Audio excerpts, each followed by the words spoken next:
ਫਿਰ ਮੈਂ ਕਿਹਾ ਮੈਨੂੰ ਕੋਈ ਆਇਡੈਂਟੀਫਿਕੇਸ਼ਨ ਤਾਂ ਦੱਸੋ। ਕਹਿੰਦਾ ਚੱਲ ਇਹ ਕਰੀ ਵੀ ਜਿਹੜੀ ਸਾਰੀ ਇਹਨਾਂ ਦੀ ਕਲਾਸ ਜਾਊਗੀ, ਜਿਹਦੀ ਸਭ ਤੋਂ ਗੁੱਤ ਲੰਬੀ ਆ ਉਹ ਕੁੜੀ ਨੂੰ ਹੱਥ ਪਾ ਦੇ।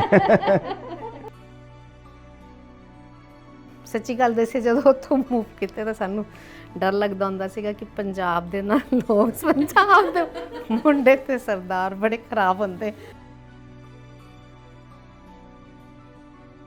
ਬਾਹਰ ਬੈਠਣਾ ਤੇ ਗੁਰਦਾਸ ਨੇ ਆ ਜਾਣਾ, ਆ ਭਾਂਡਾ ਚੱਕਣਾ ਇਹਨੇ, ਪਲੇਟ ਚੱਕਣੀ, ਪੁੱਠੀ ਕਰਕੇ ਉਹਨੇ ਡਫਲੀ ਬਣਾ ਲੈਣੀ। ਤੇ ਜੋ ਗੀਤ ਗਾਉਂਦਾ ਸੀ ਪੁੱਛਣਾ ਤੁਸੀਂ, ਉਹ ਗੀਤ ਤਾਂ ਹੁਣ ਵੀ ਨਹੀਂ ਗਾਉਂਦਾ ਜੋ ਉਸ ਵੇਲੇ ਗਾਉਂਦਾ ਹੁੰਦਾ ਸੀ। So before marriage, Mama actually used to be my professor. They, I think like 5-6 classes littiyan hai. She'd always walk in the lecture theatre and I would think ki kinni personality hai, like everyone follows her. I never thought ki kadi mother-in-law bhi banenge. Mine and my husband's story also somewhat like Mama and Papa's, ki we saw each other at college, but assi kadi ਗੱਲ ਨਹੀਂ ਕੀਤੀ ਸੀ, so that's a bit different. ਅੱਜ ਕੱਲ੍ਹ ਵੀ ਸਾਰੇ ਜਗ੍ਹਾ ਤੇ impression ਹੈਗਾ ਕਿ ਵੀ ਪੰਜਾਬ ਦੇ ਲੋਕ ਜ਼ਿਆਦਾ ਡਰੱਗ ਐਡਿਕਟ ਹੈਗੇ ਆ, ਲੇਕਿਨ ਆਈ ਥਿੰਕ ਮਤਲਬ ਆ ਹੁਣ ਆਪਾਂ ਨੂੰ ਪਤਾ ਹੀ ਚੱਲ ਗਿਆ ਵੀ ਪੰਜਾਬ ਨਹੀਂ ਹੈ, ਸਾਰੀ ਜਗ੍ਹਾ ਤੇ ਹੈਗਾ। ਤੇ ਉਦੋਂ ਇਹੀ ਸੀਗਾ ਕਿ ਵੀ ਜੀ ਇੱਥੇ ਜ਼ਿਆਦਾ ਪੀਂਦੇ ਹੈਗੇ ਹੈ ਜਾਂ ਕੁਛ ਹੈ ਨਾ। ਤੇ ਐਕਚੁਅਲੀ ਸੱਚੀ ਗੱਲ ਦੱਸੀ, ਇਸ ਇਸ਼ੂ ਤੇ ਮੈਨੂੰ ਥੋੜ੍ਹਾ ਜਿਹਾ ਐਡਜਸਟ ਕਰਨ 'ਚ ਬੜੀ ਪ੍ਰੋਬਲਮ ਹੋਈ ਸੀਗੀ, ਕਿਉਂਕਿ ਸਾਡੀ ਫੈਮਿਲੀ 'ਚ ਕੋਈ ਡਰਿੰਕ ਨਹੀਂ ਕਰਦਾ ਸੀਗਾ ਤੇ ਈਵਨ ਨੌਨ ਵੈਜ ਵੀ ਨਹੀਂ ਖਾਂਦੇ ਸੀਗੇ। ਪਹਿਲਾ ਲਾਈਕ ਜਦੋਂ ਮੇਰੀ ਪੰਜਾਬੀ ਇੰਨੀ ਬੈਸਟ ਨਹੀਂ ਸੀ, they would like still make me feel comfortable to the point ਕਿ I can talk to them in Punjabi without feeling self-conscious. ਉਹਨਾਂ ਨੂੰ ਦੇਖ ਕੇ like I wish that we can be like them, like me and my husband, ਕਿ ਅਸੀਂ ਵੀ ਅੱਗੇ ਜਾ ਕੇ ਉੱਦਾਂ ਹੀ ਬਣੀਏ। ਇਹਨਾਂ ਨੇ ਘਰ ਦੇ ਵਿੱਚ ਬੱਚਿਆਂ ਨੂੰ ਪੜ੍ਹਾਇਆ, ਉਹਨਾਂ ਨੇ ਐਟੀਕੇਟ ਸਿਖਾਏ, ਇਸ ਬਿਕੋਜ਼ ਆਫ ਹਰ, ਨਹੀਂ ਤਾਂ ਹੀ ਸਾਡਾ ਸਫ਼ਰ ਅੱਗੇ ਨਿਕਲਿਆ।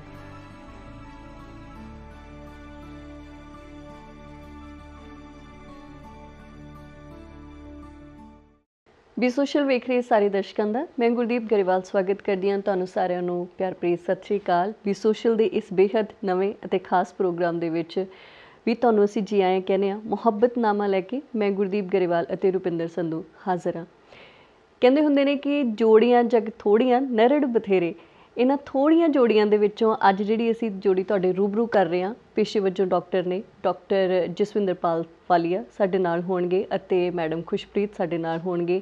ਉਹਨਾਂ ਦੇ ਨਾਲ ਅਸੀਂ ਗੱਲਬਾਤ ਕਰਦੇ ਹਾਂ। ਲਗਭਗ ਪੌਣੇ 4 ਦਹਾਕਿਆਂ ਦਾ ਉਹਨਾਂ ਦਾ ਇਹ ਸਫ਼ਰ ਰਿਹਾ ਹੁਣ ਤੱਕ।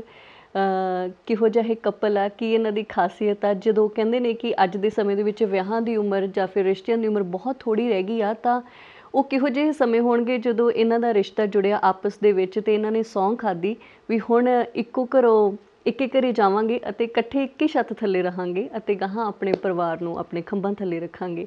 ਸਭ ਤੋਂ ਪਹਿਲਾਂ ਮੈਂ ਰੁਪਿੰਦਰ ਭੈਣ ਹੋਣਾ ਦਾ ਵੀ ਸਵਾਗਤ ਕਰਦੀ ਹਾਂ ਅਤੇ ਫਿਰ ਅਸੀਂ ਅੱਜ ਦੇ ਮਹਿਮਾਨ ਹੋਣਾ ਨੂੰ ਅਸੀਂ ਜੀ ਆਇਆਂ ਕਹਾਂਗੇ। ਸਤਿ ਸ਼੍ਰੀ ਅਕਾਲ ਭੈਣੇ। ਸਤਿ ਸ਼੍ਰੀ ਅਕਾਲ ਦੀਦੀ। ਤੁਹਾਨੂੰ ਕਿਵੇਂ ਲੱਗ ਰਿਹਾ ਅੱਜ ਦਾ ਆਪਣਾ ਪ੍ਰੋਗਰਾਮ? ਤੁਸੀਂ ਕਿਵੇਂ ਐਕਸਾਈਟਡ ਹੋ? ਮੈਨੂੰ ਇਹ ਲੱਗਦਾ ਵੀ ਸਾਨੂੰ ਵੀ ਕੁਝ ਸਿੱਖਣ ਨੂੰ ਮਿਲੇਗਾ, ਹੈ ਨਾ, ਕਿਉਂਕਿ ਕਈ ਵਾਰੀ ਇਹ ਹੁੰਦਾ ਵੀ ਬਹੁਤ ਉਲਝਣਾਂ ਹੁੰਦੀਆਂ ਨੇ ਜ਼ਿੰਦਗੀ 'ਚ, ਫਿਰ ਸੋਚੀਦਾ ਹੁੰਦਾ ਵੀ ਕਈ ਉਲਝਣਾਂ ਦਾ ਹੱਲ ਕਿਸੇ ਕਿਤਾਬ 'ਚ ਵੀ ਨਹੀਂ ਹੁੰਦਾ, ਹੈ ਨਾ। ਪਰ ਜਦੋਂ ਤੁਸੀਂ ਕਿਸੇ ਨੂੰ ਦੇਖਦੇ ਹੋ ਕਿ ਕਿਸੇ ਨੇ ਬਹੁਤ ਖੂਬਸੂਰਤ ਆਪਣਾ ਸਫ਼ਰ ਹੈ ਜਿਹੜਾ ਜ਼ਿੰਦਗੀ ਦਾ ਉਹ ਇਕੱਠੇ ਲੰਘਾਇਆ, ਅਤੇ ਫਿਰ ਜਦੋਂ ਐਵੇਂ ਦਾ ਕੋਈ ਇੰਸਪਾਇਰਿੰਗ ਕਹਾਣੀ ਜਾਂ ਐਵੇਂ ਦੇ ਲੋਕ ਤੁਹਾਨੂੰ ਦੇਖਣ ਨੂੰ ਮਿਲਦੇ ਆ ਤਾਂ ਸੱਚੀ ਫਿਰ ਕਦੀ ਕਦੀ ਦਿਲ ਕਰਦਾ ਹੁੰਦਾ ਨਾ ਕਿ ਸਾਡੇ ਵੀ ਵਰ੍ਹਿਆਂ ਬਾਅਦ ਕੋਈ ਇਸ ਤਰੀਕੇ ਦੀ ਕਹਾਣੀ ਯਾਦ ਕਰੇ। ਬਿਲਕੁਲ। ਅਤੇ ਮੈਨੂੰ ਲੱਗਦਾ ਅਸੀਂ ਹੁਣ ਜੀ ਆਇਆਂ ਕਹਿ ਸਕਦੇ ਹਾਂ ਆਪਣੇ ਅੱਜ ਦੇ ਆਈਡੀਅਲ ਕਪਲ ਨੂੰ। ਹਾਂਜੀ। ਡਾਕਟਰ ਜਸਵਿੰਦਰਪਾਲ ਸਿੰਘ ਵਾਲੀਆ ਅਤੇ ਡਾਕਟਰ ਖੁਸ਼ਪ੍ਰੀਤ ਕੌਰ ਸਾਡੇ ਨਾਲ ਨੇ, ਉਹਨਾਂ ਨੂੰ ਅਸੀਂ ਜੀ ਆਇਆਂ ਕਹਿੰਦੇ ਹਾਂ। ਸਤਿ ਸ਼੍ਰੀ ਅਕਾਲ ਸਰ। ਸਤਿ ਸ਼੍ਰੀ ਅਕਾਲ ਮੈਮ। ਕਿਵੇਂ ਹੋ ਤੁਸੀਂ? ਬਹੁਤ ਵਧੀਆ ਜੀ। ਮੈਂ doctor JPS Walia, former professor and government medical college Patiala, ਅਤੇ ਅੱਜ ਕੱਲ੍ਹ ਮੈਂ as a chief orthopaedic surgeon Agrasen charitable hospital ਦੇ ਵਿੱਚ ਆਪਣੀਆਂ ਸੇਵਾ ਨਿਭਾ ਰਿਹਾ, ਅਤੇ ਬਹੁਤ ਅੱਛਾ ਲੱਗਿਆ ਅਤੇ ਤੁਸੀਂ ਆਏ ਹੈਂ। ਤੁਹਾਡੇ ਨਾਲ ਇੱਕ ਦੋ ਗੱਲਬਾਤ ਹੁਣ ਆਪਾਂ ਸ਼ੁਰੂ ਕਰਾਂਗੇ, ਨਹੀਂ ਵੀ ਸਾਡਾ ਜੀਵਨ ਕਿਵੇਂ ਇਹ 40 ਸਾਲ ਕਿਵੇਂ ਨਿਕਲੇ। ਨਹੀਂ ਬਹੁਤ ਹੀ ਵਧੀਆ। ਮੈਂ ਤਾਂ ਇਹੀ ਸਮਝਦਾ ਵੀ ਇਹ ਪਤਾ ਹੀ ਨਹੀਂ ਲੱਗਿਆ ਵੀ ਇਹ 40 ਸਾਲ ਕਦੋਂ ਨਿਕਲ ਗਏ, ਬਹੁਤ ਥੋੜ੍ਹੇ ਸਮੇਂ 'ਚ ਨਿਕਲ ਗਏ। ਮੈਡਮ ਮੇਰੇ ਤੋਂ ਸੀਗੇ 3 ਸਾਲ ਜੂਨੀਅਰ, 3 ਸਾਲ ਜੂਨੀਅਰ ਸੀਗੇ। ਅਤੇ ਤੁਸੀਂ ਜਿਵੇਂ ਗੱਲ ਸ਼ੁਰੂ ਕੀਤੀ ਸੀ ਵੀ ਮੈਂ ਨਹੀਂ ਸੀ ਜਾਣਦਾ, ਇਹ ਵੀ ਮੇਰਾ ਖਿਆਲ ਹੈ ਜੇ ਭੰਗੜਾ ਕਰਕੇ ਮੈਨੂੰ ਜਾਣਦੇ ਹੋਣੇ, ਪਰ ਅਸੀਂ ਕਦੀ ਮਿਲੇ ਨਹੀਂ ਸੀਗੇ। ਪਰ ਉਹ ਸਾਡੀਆਂ ਜਿਹੜੀਆਂ ਕਲਾਸ ਫੈਲੋ ਸੀਗੀਆਂ, ਜਿਵੇਂ ਤੁਸੀਂ ਭੈਣਾਂ ਹੀ ਕਹਿ ਲਓ, ਅਤੇ ਇੰਨੀਆਂ ਅਟੈਚ ਸੀ ਅਤੇ ਉਹਨਾਂ ਦੀ ਸਿਲੈਕਸ਼ਨ ਸੀ। ਅੱਛਾ ਜੀ। ਹੁਣ ਮੈਮ ਤੁਸੀਂ ਇਹ ਗੱਲ ਦੱਸੋ ਵੀ ਸਰ ਕਹਿ ਰਹੇ ਨੇ ਹੋ ਸਕਦਾ ਮੈਨੂੰ ਭੰਗੜੇ ਕਰਕੇ ਜਾਣਦੇ ਹੋ ਨਾ, ਹੈ ਨਾ, ਤੇ ਤੁਸੀਂ ਸੱਚੀ ਇਹਨਾਂ ਨੂੰ ਭੰਗੜੇ ਕਰਕੇ ਪਸੰਦ ਕੀਤਾ ਜਾਂ ਫਿਰ ਕੁਛ ਲੱਗਿਆ ਇਹੋ ਜਿਹਾ ਵੀ ਨਹੀਂ ਜ਼ਿੰਦਗੀ ਇਹਨਾਂ ਨਾਲ ਲੰਘ ਸਕਦੀ ਹੈ? ਪਹਿਲਾਂ ਤਾਂ ਇਹ ਦੱਸੋ ਕਿ ਪਹਿਲੀ ਮੁਲਾਕਾਤ ਤੁਹਾਡੀ ਕਿਵੇਂ ਹੋਈ? ਪਹਿਲੀ ਮੁਲਾਕਾਤ ਤਾਂ ਤੁਹਾਨੂੰ ਯਾਦ ਹੋਏਗੀ ਜ਼ਿਆਦਾ, ਫਰੈਂਡਸ ਨੇ ਹੀ ਕਰਾਈ ਸੀ ਕਿ ਇਹਨਾਂ ਦੀ ਮਤਲਬ ਵੈਸੇ ਇਨ ਜਰਨਲ ਹੀ ਜਿਵੇਂ ਗਰੁੱਪਸ ਦੇ ਵਿੱਚ ਹੈਗੇ ਆ। ਮਤਲਬ ਜਦੋਂ ਅਸੀਂ ਇੱਥੇ ਹੋਸਟਲ 'ਚ ਉਸ ਵੇਲੇ ਆਏ ਸੀਗੇ, ਜਦੋਂ ਸਾਡੀ ਕਲਾਸ ਦੀ ਇੱਥੇ ਐਡਮਿਸ਼ਨ ਹੋਈ ਸੀਗੀ, ਅਤੇ ਐਕਚੁਅਲੀ ਮੇਰੀ ਬ੍ਰਿੰਗਿੰਗ ਅਪ ਉਸ ਵੇਲੇ ਪੰਜਾਬ ਦੀ ਨਹੀਂ ਸੀ। ਮਤਲਬ ਮੇਰੀ ਬਰਥ ਪਲੇਸ ਪਟਿਆਲਾ ਹੈ। ਉਸ ਵੇਲੇ ਜਿਹੜਾ ਹੁਣ ਮਾਤਾ ਕੌਸ਼ਲਿਆ ਲੇਡੀ ਡੈਫਰਿਨ ਹੌਸਪੀਟਲ ਹੁੰਦਾ ਸੀਗਾ, ਅਤੇ ਜਿਹੜੇ ਸਾਡੇ ਪ੍ਰਿੰਸੀਪਲ ਹੈ ਲੀਲਾ ਕੁਮਾਰ, ਉਹਨਾਂ ਦੇ ਮਦਰ ਸੀਗੇ ਉਸ ਵੇਲੇ, ਉਹ ਇੱਥੇ ਦੇ ਮਤਲਬ ਮੈਡੀਕਲ ਸੁਪਰਡੈਂਟ ਹੁੰਦੇ ਸੀਗੇ। ਤਾਂ ਉੱਥੇ ਦਾ ਮੇਰਾ ਬਰਥ ਹੈ। ਫਿਰ ਮੇਰੇ ਫਾਦਰ ਪਹਿਲਾਂ ਤਾਂ ਸਾਰੇ ਪਤਾ ਹੀ ਪਿੱਛੋਂ ਪਿੰਡਾਂ ਤੋਂ ਹੀ ਹੁੰਦੇ ਸੀਗੇ, ਹੈ ਨਾ, ਰੋਪੜ ਡਿਸਟ੍ਰਿਕਟ 'ਚੋਂ। ਅਤੇ ਉਹ ਆਪਣੇ ਟਾਈਮ ਦੇ ਵਿੱਚ ਪਹਿਲਾਂ ਜੋ ਉਹਨਾਂ ਦੀ ਸਟਰਗਲ ਹੈਗੀ ਹੈ ਨਿਕਲ ਕੇ, ਜਿਵੇਂ ਪਹਿਲਾਂ ਗਏ ਬੋਂਬੇ ਰਹੇ ਕੁਛ ਟਾਈਮ, ਹੈ ਨਾ। ਫਿਰ ਉਹ ਦੱਸਦੇ ਹੁੰਦੇ ਕਿ ਉੱਥੇ ਜਿਹੜੀ ਚੌਲ ਦੇ ਵਿੱਚ ਇੱਕ ਰੂਮ 'ਚ ਅਸੀਂ ਰਹਿੰਦੇ ਹੁੰਦੇ ਸੀਗੇ, ਅਤੇ ਜੀ ਸਾਡੇ ਨਾਲ ਉਹ ਜੀਵਨ ਅਤੇ ਐਕਟਰ ਜੀਵਨ ਅਤੇ ਸੱਜਣ ਕੁਮਾਰ ਰਹੇ ਹੋਏ ਹੈ। ਆਈ ਡੋਂਟ ਨੋ, ਮਤਲਬ ਉੱਥੇ ਉਹਨਾਂ ਨੇ ਸ਼ਾਇਦ ਮਤਲਬ ਫਿਰ ਉੱਥੋਂ ਦੀ ਕਰਦੇ ਕਰਾਉਂਦੇ ਅਲਟੀਮੇਟਲੀ ਉਹ ਚਲੇ ਗਏ ਕੈਲਕਟਾ ਮੇਰੇ ਫਾਦਰ। ਉੱਥੇ ਫਿਰ ਮਤਲਬ ਮਦਰ ਮੇਰੇ ਇੱਥੇ ਵਿਕਟੋਰੀਆ ਸਕੂਲ ਦੇ ਵਿੱਚ ਟੀਚਰ ਸੀਗੇ, ਅਤੇ ਉਹਨਾਂ ਨੂੰ ਫਿਰ ਅਲਟੀਮੇਟਲੀ ਆਪਣੀ ਜੋਬ ਛੱਡਣੀ ਪਈ। ਅਤੇ ਉਹ ਫਿਰ ਅਸੀਂ ਮਤਲਬ ਮੇਰੇ ਖਿਆਲ ਮੈਨੂੰ ਦੱਸਦੇ ਹੁੰਦੇ ਮੈਂ 3 ਕੁ ਸਾਲ ਦੀ ਸੀਗੀ ਜਦੋਂ ਫਿਰ ਉਹ ਕੈਲਕਟਾ ਮੂਵ ਕਰ ਗਏ। ਕੈਲਕਟਾ ਜਿਹੜੀ ਹੁਣ ਤਾਂ ਬੰਦ ਹੋ ਗਈ, ਜਿਹੜੀ ਅੰਬੈਸਡਰ ਕਾਰਸ ਬਣਦੀਆਂ ਸੀਗੀਆਂ ਹਿੰਦ ਮੋਟਰਸ, ਉਸ ਦੇ ਵਿੱਚ ਮੇਰੇ ਫਾਦਰ ਇੰਜੀਨੀਅਰ ਸੀਗੇ। ਅਤੇ 7th ਤੱਕ ਮਤਲਬ ਉਹ ਮਤਲਬ ਬਹੁਤ ਵੱਡੀ ਕਾਲੋਨੀ ਸੀਗੇ, ਅਸੀਂ ਮਤਲਬ ਕਾਲੋਨੀ ਦੇ ਸਕੂਲ ਦੇ ਵਿੱਚ ਹੀ ਪੜ੍ਹੇ। ਕੈਲਕਟਾ ਉੱਥੋਂ ਕਾਫੀ ਜਿਵੇਂ ਦੂਰ ਪੈਂਦਾ ਸੀਗਾ, ਸਕੂਲਿੰਗ ਸਾਰੀ ਉੱਥੇ ਹੋਈ ਮੇਰੀ। ਉਸ 7th ਤੋਂ ਬਾਅਦ ਫਿਰ ਉਹ ਪੂਨਾ ਅਸੀਂ ਮੂਵ ਕਰ ਗਏ। ਪੂਨਾ ਫਿਰ ਉਹ ਬਜਾਜ ਆਟੋ, ਜਿੱਥੇ ਆਪਣੇ ਵੈਸਪਾ ਸਕੂਟਰ ਬਣਦੇ ਹੈਗੇ ਹੈ ਨਾ, ਉਸ ਕੰਪਨੀ 'ਚ ਚਲੇ ਗਏ ਸੀਗੇ। ਪ੍ਰੀ ਮੈਡੀਕਲ ਤੱਕ ਫਿਰ ਮੈਂ ਉੱਥੇ ਕੀਤੀ। ਉੱਥੇ ਫਰਗੂਸਨ ਕਾਲਜ ਹੈਗਾ, ਮਤਲਬ ਬਹੁਤ ਹੀ ਮਤਲਬ ਇੰਡੀਆ ਦੇ ਅੱਛੇ ਕਾਲਜਿਸ 'ਚੋਂ ਆਉਂਦਾ, ਜਿਹਦੇ ਵਿੱਚ ਪਾਕਿਸਤਾਨ ਦਾ ਭੁੱਟੋ ਉਸ ਪੜ੍ਹਿਆ ਹੋਇਆ। ਅਤੇ ਮੇਰੇ ਖਿਆਲ ਕਹਿੰਦੇ ਇੰਦਰਾ ਗਾਂਧੀ ਦੀ ਵੀ ਉੱਥੇ ਸਕੂਲ ਮਤਲਬ ਕਾਲਜ ਦੀ ਪੜ੍ਹਾਈ ਉੱਥੇ ਸੀਗੀ, ਮਤਲਬ ਉਹ ਕਾਲਜ ਉੱਥੋਂ। ਫਿਰ ਪ੍ਰੀ ਮੈਡੀਕਲ ਤੋਂ ਬਾਅਦ ਫਿਰ ਇੱਥੇ ਮੇਰੀ ਐਡਮਿਸ਼ਨ ਮੇਰੇ ਮਾਮਾ ਜੀ ਸੀਗੇ ਉਸ ਵੇਲੇ, ਉਹ ਗਿਆਨੀ ਜੈਲ ਸਿੰਘ ਦੇ ਨਾਲ ਸੀਗੇ। ਅਤੇ ਫਿਰ ਉਹ ਕਹਿੰਦੇ ਕਿ ਨਹੀਂ ਮਤਲਬ ਅਲਟੀਮੇਟਲੀ ਤਾਂ ਸਭ ਨੇ ਇੱਥੇ ਮੂਵ ਕਰਨਾ ਹੈ। ਅਤੇ ਫਿਰ ਮੇਰੀ ਐਡਮਿਸ਼ਨ ਇੱਥੇ ਮੈਡੀਕਲ ਕਾਲਜ ਪਟਿਆਲਾ ਦੇ ਵਿੱਚ ਇੱਥੇ ਹੋਈ, ਕਿਉਂਕਿ ਡੋਮਿਸਾਈਲ ਮੰਗਦੇ ਸੀਗੇ ਅਤੇ ਡੋਮਿਸਾਈਲ ਇੱਥੇ ਦਾ ਸੀਗਾ, ਅਤੇ ਮੇਰੀ ਐਡਮਿਸ਼ਨ ਇੱਥੇ ਹੋ ਗਈ। ਅਤੇ ਜਦੋਂ ਇੱਥੇ ਅਸੀਂ ਸੱਚੀ ਗੱਲ ਦੱਸੇ, ਜਦੋਂ ਉੱਥੋਂ ਮੂਵ ਕੀਤੇ ਤਾਂ ਸਾਨੂੰ ਡਰ ਲੱਗਦਾ ਹੁੰਦਾ ਸੀਗਾ ਕਿ ਪੰਜਾਬ ਦੇ ਨਾਲ ਲੋਕ, ਪੰਜਾਬ ਦੇ ਮੁੰਡੇ ਅਤੇ ਸਰਦਾਰ ਬੜੇ ਖਰਾਬ ਹੁੰਦੇ ਵੀ, ਉਹ ਬਹੁਤ ਖਰਾਬ ਹੁੰਦੇ ਹੈਗੇ। ਅਤੇ ਮਤਲਬ ਅਸੀਂ ਡਰਦੇ ਸੀ। ਅੱਛਾ, ਉੱਪਰੋਂ ਦੀ ਜਦੋਂ ਸਾਡੀ ਕਲਾਸ ਜਿਹੜੀ ਇੱਥੇ ਐਡਮਿਸ਼ਨ ਹੋਈ, ਤਾਂ ਸਾਡੀ ਕਲਾਸ ਦੇ ਵਿੱਚ ਉਸ ਵੇਲੇ ਅਸੀਂ ਮਤਲਬ 150 ਦੇ ਵਿੱਚ 29 ਗਰਲਸ ਸੀਗੀਆਂ, ਬਾਕੀ ਬॉयਜ਼ ਸੀਗੇ। ਅਤੇ ਉਸ ਵੇਲੇ ਹਾਲਤ ਤੇ ਮਤਲਬ ਜਿਹੜੀਆਂ ਸਾਡੀਆਂ ਸੀਨੀਅਰ ਕਲਾਸ ਸੀ, ਉਦੋਂ ਕਹਿੰਦੇ ਸੀਗੇ ਕਿ ਵੀ ਬੜਾ ਅੱਛਾ ਰਿਕਾਰਡ ਹੈ, ਬੜੀ ਕੁੜੀਆਂ ਆਈਆਂ ਹੈਗੀਆਂ ਕਲਾਸ ਦੇ ਵਿੱਚ ਨਾ। ਅਤੇ ਹਾਲਤ ਇਹ ਹੁੰਦੀ ਸੀਗੀ ਕਿ ਜਿਵੇਂ ਤੁਸੀਂ ਕਹਿੰਦੇ ਵੀ ਇਹਨਾਂ ਨੂੰ ਦੇਖਿਆ ਕਿ ਨਹੀਂ ਦੇਖਿਆ। ਉਹ ਵਾਲਾ ਟਾਈਮ ਇਹ ਸੀਗਾ ਕਿ ਜਦੋਂ ਵੀ ਕਾਲਜ ਤੋਂ ਬਾਹਰ ਨਿਕਲਣਾ ਜਾਂ ਲੈਕਚਰ ਥੀਏਟਰ ਕਲਾਸਰੂਮ 'ਚ ਵੀ ਅਸੀਂ ਜਦੋਂ ਜਾਂਦੇ ਹੁੰਦੇ ਸੀ, ਕੁੜੀਆਂ ਤਾਂ ਵਿਚਾਰੀਆਂ ਇਹ ਅੱਖਾਂ ਨੀਵੀਆਂ ਕਰਕੇ ਕਰਦੀਆਂ ਹੁੰਦੀਆਂ ਸੀਗੀਆਂ, ਮੁੰਡੇ ਹੂਟਿੰਗ ਕਰਦੇ ਸੀਗੇ ਇਸ ਕਰਕੇ। ਅਤੇ ਬਸ ਫਿਰ ਉਹੀ ਮਤਲਬ ਇਹਨਾਂ ਦੇ ਕਲਾਸ ਦੀਆਂ ਮਤਲਬ ਕੁੜੀਆਂ ਸੀਨੀਅਰਸ ਜਿਵੇਂ ਹੋਸਟਲ 'ਚ ਸੀਗੀਆਂ, ਅਤੇ ਤੁਸੀਂ ਸੀਨੀਅਰ ਕੁੜੀਆਂ ਨੂੰ ਕਾਫੀ ਮੰਨਦੇ ਹੈਗੇ ਹੋ ਵੀ, ਜਿਵੇਂ ਉਹਨਾਂ ਨੇ ਕੋਸ਼ਿਸ਼ ਕੀਤੀ ਆਪਸ ਦੇ ਵਿੱਚ ਮਿਲਾਉਣ ਦੀ ਆ ਜਿਵੇਂ। ਫਿਰ ਉਹਦੇ ਵਿੱਚ ਵੀ ਜਿਵੇਂ ਕਹੋ ਤਾਂ ਫਿਰ ਹਾਂ, ਫਿਰ ਇਹ ਕਿਹਾ ਸੀਗਾ ਕਿ ਵੀ ਮਤਲਬ ਜਿਵੇਂ ਆਫਰ ਆਈ ਜਾਂ ਜਿਸ ਤਰ੍ਹਾਂ ਵੀ ਜੇ ਪੇਰੈਂਟਸ ਹਾਂ ਕਰਨਗੇ ਵੀ ਫਿਰ ਕੰਟੀਨਿਊ ਕਰਾਂਗੇ ਤਾਂ ਨਹੀਂ। ਤੇ ਫਿਰ ਇਹ ਮੇਰੇ ਪੇਰੈਂਟਸ ਨੂੰ ਮਿਲੇ, ਮਤਲਬ ਜਿਵੇਂ ਮਤਲਬ ਦੋਨੋਂ ਤਰੀਕੇ ਦੇ ਨਾਲ, ਜਿਸ ਤਰ੍ਹਾਂ ਕਹਿ ਕੇ ਵੀ ਯਸ ਹੋ ਕੇ, ਤੇ ਮਤਲਬ ਹੋਇਆ ਜ਼ਿਆਦਾ ਇੱਥੇ ਮਤਲਬ ਸਾਡੀ ਕਲਾਸ ਦੇ ਵਿੱਚ, ਮਤਲਬ ਸਾਡੀਆਂ ਜਿਹੜੀਆਂ ਮਤਲਬ ਜਿਵੇਂ ਹੁੰਦਾ ਇਹ ਕਹਿੰਦੇ ਨਾ ਵੀ ਸਾਡੇ ਕਲਾਸ ਦੇ ਵਿੱਚ ਬੜਾ ਅੱਛਾ ਗਰੁੱਪ ਸੀਗਾ, ਤੇ ਬॉयਜ਼ ਐਂਡ ਗਰਲਸ ਦੀ ਬਹੁਤ ਬੰਦੀ ਸੀਗੀ, ਤੇ ਸਾਡੀ ਕਲਾਸ ਬਿਲਕੁਲ ਉਲਟੇ ਸੀ। ਮਤਲਬ ਬॉयਜ਼ ਐਂਡ ਗਰਲਸ ਦੀ ਬਿਲਕੁਲ ਗੱਲਬਾਤ ਨਹੀਂ ਹੁੰਦੀ ਸੀ। ਲੜਕੀਆਂ ਦਾ ਸਾਡਾ ਆਪਣਾ ਗਰੁੱਪ ਸੀਗਾ, ਬॉयਜ਼ ਦਾ ਆਪਣਾ ਸੀਗਾ। ਤੇ ਇੱਕ ਮਤਲਬ ਜ਼ਿਆਦਾ ਸਾਰੀਆਂ ਨਾ ਚੰਡੀਗੜ੍ਹ ਔਰ ਨੇੜੇ ਤੇੜੇ ਮਤਲਬ ਨੇੜੇ ਦੀਆਂ ਸੀਗੀਆਂ, ਤੇ ਉਹ ਹਰੇਕ ਵੀਕਐਂਡ ਤੇ ਸਭ ਨੇ ਆਪਣਾ ਆਪਣਾ ਸਮਾਨ ਚੁੱਕਣਾ ਤੇ ਚਲੋ ਜੀ ਘਰ ਦੌੜ ਰਹੇ ਹੈਗੇ। ਮਤਲਬ ਹੋਸਟਲ 'ਚ ਕੋਈ ਰੁਕਦਾ ਹੀ ਨਹੀਂ ਹੁੰਦਾ ਸੀਗਾ ਜ਼ਿਆਦਾ। ਤੇ ਲੇਕਿਨ ਮਤਲਬ ਅੱਛਾ ਰਿਹਾ, ਪੜ੍ਹਾਈ 'ਚ ਸਾਡੀ ਕਲਾਸ ਵੀ ਬੜੀ ਅੱਛੀ ਸੀਗੀ ਸਭ ਜਣੇ। ਤੇ ਹੌਲੀ ਹੌਲੀ ਕਰਕੇ ਜਿਵੇਂ ਫਿਰ ਚਲੋ ਠੀਕ ਹੈ, ਤੁਹਾਡੀ ਸੀਨੀਅਰਸ ਫਰੈਂਡਸ ਹੋ ਜਾਂਦੇ ਹੈ, ਜੂਨੀਅਰਸ ਹੋ ਜਾਂਦੇ ਹੈਗੇ, ਕਿਉਂਕਿ ਜਿਹੜੀ ਤੁਹਾਡੀ ਕਲੀਨਿਕਲ ਅੱਗੇ ਕਲਾਸਿਸ ਵੀ ਲੱਗਦੀ ਹੈਗੀਆਂ, ਉਸ ਦੇ ਵਿੱਚ ਵੀ ਜਦੋਂ ਤੁਹਾਡਾ ਜੋ ਹੁੰਦਾ ਕਿ ਵੀ ਤੁਸੀਂ ਸੀਨੀਅਰਸ ਵੀ ਹੁੰਦੇ ਤੇ ਗਰੁੱਪ ਦੇ ਵਿੱਚ ਕਲਾਸਿਸ ਲੱਗਦੀਆਂ, ਸੀਨੀਅਰ ਹੁੰਦੇ, ਜੂਨੀਅਰ ਹੁੰਦੇ ਹੈਗੇ ਸਾਰੇ। ਤੇ ਇਸ ਤਰ੍ਹਾਂ ਹੀ ਕਰਦੇ ਕਰਦੇ ਗੱਲ ਬਣ ਗਈ। ਰਾਦਰ ਇਟ ਵਾਸ ਅਰੇਂਜ ਕਹਿ ਲਓ, ਹੈ ਨਾ। ਹਾਂ ਹਾਂ ਹਾਂ। ਮੈਨੂੰ ਯਾਦ ਆ ਵੀ ਜਦੋਂ 74 ਚ ਅਸੀਂ ਇੰਟਰ ਜੋਨਲ ਜਿੱਤਿਆ, ਉਸ ਤੋਂ ਬਾਅਦ ਮੇਰੀ ਐਡਮਿਸ਼ਨ 75 ਮੈਨੂੰ ਚ ਹੋਈ ਸੀ। ਐਕਸਪੀਰੀਅੰਸ ਸੀਗਾ ਵੀ college colour roll of honour ਦੀ ਕੋਈ ਵੈਲਿਊ ਹੁੰਦੀ ਹੈ, ਤੇ ਮੈਂ ਪ੍ਰਿੰਸੀਪਲ ਮੈਡਮ ਨਾਲ ਗੱਲ ਕੀਤੀ ਵੀ ਮੇਰੀ ਟੀਮ ਨੂੰ ਵੀ ਮਿਲਣੇ ਚਾਹੀਦੇ ਨੇ, ਤੇ ਉਹ ਕਹਿੰਦੀ ਹਾਂ, ਉਹਨੇ ਇੱਕਦਮ ਯੈਸ ਕਰਤੀ। ਫਿਰ ਕੈਪਟਨ ਨੂੰ ਰੋਲ ਆਫ ਆਨਰ, ਬਾਕੀਆਂ ਨੂੰ ਕਲਰ। ਤੇ ਫਿਰ ਮੈਂ ਐਕਚੁਅਲ ਰਿਪਬਲਿਕ ਡੇ 'ਤੇ ਬਹੁਤ ਜਾਂਦਾ ਸੀਗਾ ਐਜ਼ ਦੇ ਪੰਜਾਬ ਦੀ ਟੀਮ ਨਾਲ, ਪੰਜਾਬ ਡੇ 'ਤੇ ਰਿਪਰੈਜ਼ੈਂਟ ਕਰਦਾ ਸੀ। ਉੱਥੇ ਦਾ ਪ੍ਰੋਟੋਕੋਲ ਸੀ ਵੀ ਸਾਡੇ ਕੈਂਪ ਦੇ ਵਿੱਚ ਇੰਦਰਾ ਗਾਂਧੀ ਨੇ ਆਉਣਾ, ਮੈਡਮ ਨੇ ਸੈਂਟਰ 'ਚ ਬੈਠ ਜਾਣਾ, ਫੋਟੋਗ੍ਰਾਫ ਹੋਣੀ, ਅਸੀਂ ਪਗੜੀ ਬੰਨ੍ਹ ਕੇ ਉਹਨਾਂ ਦੇ ਰੱਖ ਦੇਣੀ ਪਾਉਣੀ ਅਤੇ ਜੈਕਟ ਪਾ ਦੇਣੀ। ਉਹ ਬੜਾ ਮਾਹੌਲ ਡਿਫਰੈਂਟ ਜਿਹਾ ਹੁੰਦਾ ਸੀ। ਇਸ ਤਰ੍ਹਾਂ ਹੀ ਸਾਡੇ ਫੰਕਸ਼ਨ ਹੋਇਆ ਤਾਂ ਡਾਕਟਰ ਹਰਚਰਨ ਸਿੰਘ ਸਾਡੇ ਸੀ, ਵੈਰੀ ਡੈਸ਼ਿੰਗ ਟੀਚਰ, ਲੈਂਗੁਏਜ ਦੇ ਐਕਸਪਰਟ, ਬਹੁਤ ਅੱਛੇ ਓਰੇਟਰ ਨਾ, ਚਾਹੇ ਉਰਦੂ, ਇੰਗਲਿਸ਼, ਪੰਜਾਬੀ, ਐਨੀ ਲੈਂਗੁਏਜ ਨਾ ਬਹੁਤ ਅੱਛੀ। ਤੇ ਉਹੀ ਸਾਡੇ ਕਲਚਰ ਐਕਟੀਵਿਟੀਜ਼ ਦੇ ਇੰਚਾਰਜ ਸੀ ਕਾਲਜ ਦੇ।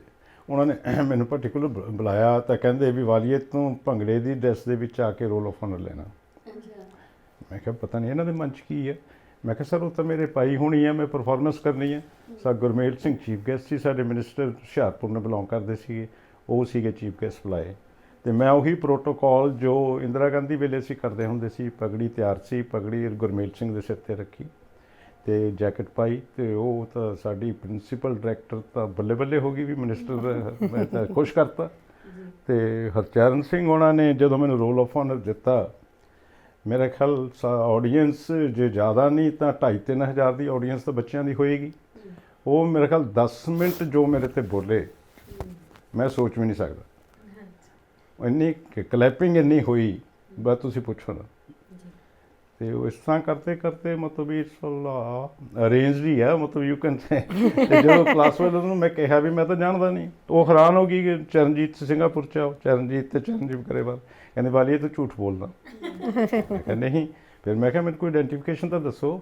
ਕਹਿੰਦਾ ਚੱਲ ਇਹ ਕਹਿੰਦੇ ਵੀ ਜਿਹੜੀ ਸਾਰੀ ਇਹਨਾਂ ਦੀ ਕਲਾਸ ਜਾਊਗੀ, ਜਿਹਦੀ ਸਭ ਤੋਂ ਗੁੱਤ ਲੰਬੀ ਆ ਉਹ ਕੁੜੀ ਨੂੰ ਹੱਥ ਪਾਉਂਦੀ। ਇਹਨਾਂ ਦੀ ਖੇਡਾਂ ਤੱਕ ਵਾਲ ਸੀ।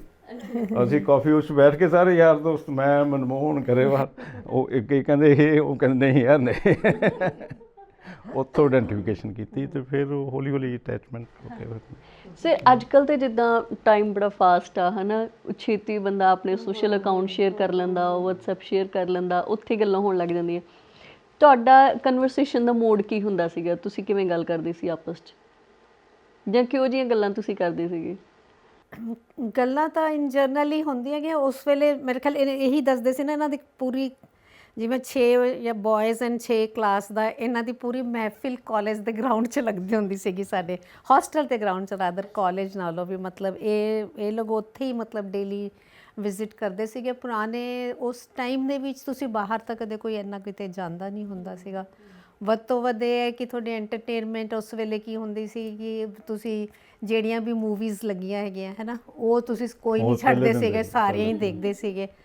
ਅਤੇ ਔਰ ਉਸ ਟਾਈਮ ਦੇ ਵਿੱਚ ਮੇਰੇ ਖਿਆਲ ਸਭ ਦੀ ਇਕਨੋਮਿਕਲੀ ਸਾਰਿਆਂ ਦਾ ਹਾਲ ਇੰਨਾ ਕੀ ਹੁੰਦਾ ਸੀਗਾ ਹੈ ਨਾ, ਮੂਵੀ ਦੇਖਣੀ ਜ਼ਰੂਰ ਹੈ, ਫਿਰ ਪੈਦਲ ਜਾਂਦੇ ਸੀਗੇ, ਪੈਦਲ ਆਉਂਦੇ ਸੀ, ਚਲੋ ਰਿਕਸ਼ੇ ਦੇ ਪੈਸੇ ਬਚ ਗਏ ਜਾਂ ਉਸ ਤਰ੍ਹਾਂ ਹੈ ਨਾ।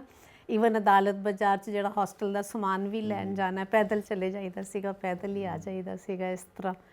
ਤੇ ਮੈਨੂੰ ਲੱਗਦਾ ਉਹ ਵਾਲਾ ਟਾਈਮ ਬਹੁਤ ਅੱਛਾ ਸੀਗਾ। ਤੁਸੀਂ ਨਾ ਉਸ ਚੀਜ਼ ਨੂੰ ਨਾ ਮਤਲਬ ਹਾਲੇ ਵੀ ਰੈਲਿਸ਼ ਕਰਦੇ ਹੋ। ਈਵਨ ਜਦੋਂ ਮੇਰੇ ਖਿਆਲ ਮੈਰਿਜ ਵੀ ਜਦੋਂ ਹੋਈ ਹੈਗੀ ਹੈ ਤੇ ਜੌਬ ਦੇ ਵਿੱਚ ਮਤਲਬ ਲੱਗੇ, ਇਹ ਜੌਬ 'ਚ ਲੱਗੇ ਸੀਗੇ ਤੇ ਸਾਡੀ ਉਸ ਵੇਲੇ ਉਹ ਕਹਿ ਲਓ ਜਿਵੇਂ ਟ੍ਰੇਨਿੰਗ, ਉਸ ਵੇਲੇ ਹਾਊਸ ਜੌਬ ਬੋਲਦੇ ਸੀਗੇ ਨਾ, ਹਾਊਸ ਜੌਬ, ਉਸ ਦੇ ਵਿੱਚ ਤੁਹਾਨੂੰ ਕਿੰਨੇ 700 ਰੁਪੀਸ ਮਿਲਦੇ ਸੀਗੇ ਖਾਲੀ। ਤੇ ਮੈਨੂੰ 1400 ਮਿਲਦਾ ਸੀ। ਹਾਂ, ਉਹਦੇ 'ਚ ਹੀ ਤੁਸੀਂ ਜਿਵੇਂ ਹੈਗਾ ਕਿ ਵੀ ਆਪਣੀ ਕੁਝ ਸੇਵਿੰਗ ਵੀ ਕਰਨੀ ਹੈ। ਤੇ ਇਹ ਸ਼ੁਰੂ ਤੋਂ ਹੀ ਅਸੀਂ ਰੱਖਿਆ ਸੀਗਾ ਕਿ ਵੀ ਮਤਲਬ ਜਿੰਨੇ ਵੀ ਹੈ ਚਾਹੇ ਥੋੜ੍ਹੇ ਬਚਾਓ, ਵੀ ਮਤਲਬ ਉਸ ਤਰ੍ਹਾਂ ਹੀ ਬਚਾਉਣਾ ਹੈਗਾ। ਤੇ ਉਸ ਦੀ ਮਤਲਬ ਮੈਨੂੰ ਲੱਗਦਾ ਕਿ ਹੁਣ ਜਿਵੇਂ ਆਹ ਚੀਜ਼ ਖਰੀਦਣੀ ਹੈ, ਜਾਈਦਾ ਲੈ ਆਈਦਾ, ਉਹ ਮਜ਼ਾ ਨਹੀਂ ਆਉਂਦਾ ਜਿਵੇਂ ਹੌਲੀ ਹੌਲੀ ਸ਼ੁਰੂ 'ਚ ਤੁਸੀਂ ਆਪਣੀ ਆਪਣੀ ਇੱਕ ਚੀਜ਼ ਬਣਾਈ ਇਸ ਤਰ੍ਹਾਂ ਹਨ। ਤੇ ਅਸੀਂ ਮਤਲਬ ਮੈਰਿਜ ਤੋਂ ਬਾਅਦ ਅਸੀਂ ਜੁਆਇੰਟ ਹੀ ਰਹੇ ਹੈਗੇ, ਮਤਲਬ ਪੋਸਟਿੰਗ ਵੀ ਤੇ ਪੇਰੈਂਟਸ ਦੇ ਨਾਲ ਡਾਕਟਰ ਸਾਹਿਬ ਦੇ ਸੀ, ਇਹਨਾਂ ਦਾ ਘਰ ਇੱਥੇ ਹੀ ਹੈ, ਇਕੱਠੇ ਹੀ ਰਹੇ ਸੀਗੇ। ਫਿਰ ਹੌਲੀ ਹੌਲੀ ਜਿਵੇਂ ਵੀ ਮਤਲਬ ਹੈਗਾ ਕਿ ਘਰ ਦੇ ਵਿੱਚ ਜਿਵੇਂ ਛੋਟੇ ਦੀ ਮੈਰਿਜ ਹੋਣੀ ਹੈ ਜਾਂ ਤੇ ਅਲਟੀਮੇਟਲੀ ਫਿਰ ਅਸੀਂ ਇੱਧਰ ਗਵਰਨਮੈਂਟ ਹਾਊਸ ਈ ਟਾਈਪ ਹਾਊਸਿਸ ਹੈਗੇ ਜਿਹੜੇ ਇਹ ਕਰਾ ਲਏ ਸੀਗੇ ਅਲਾਟ ਆਪਣੇ।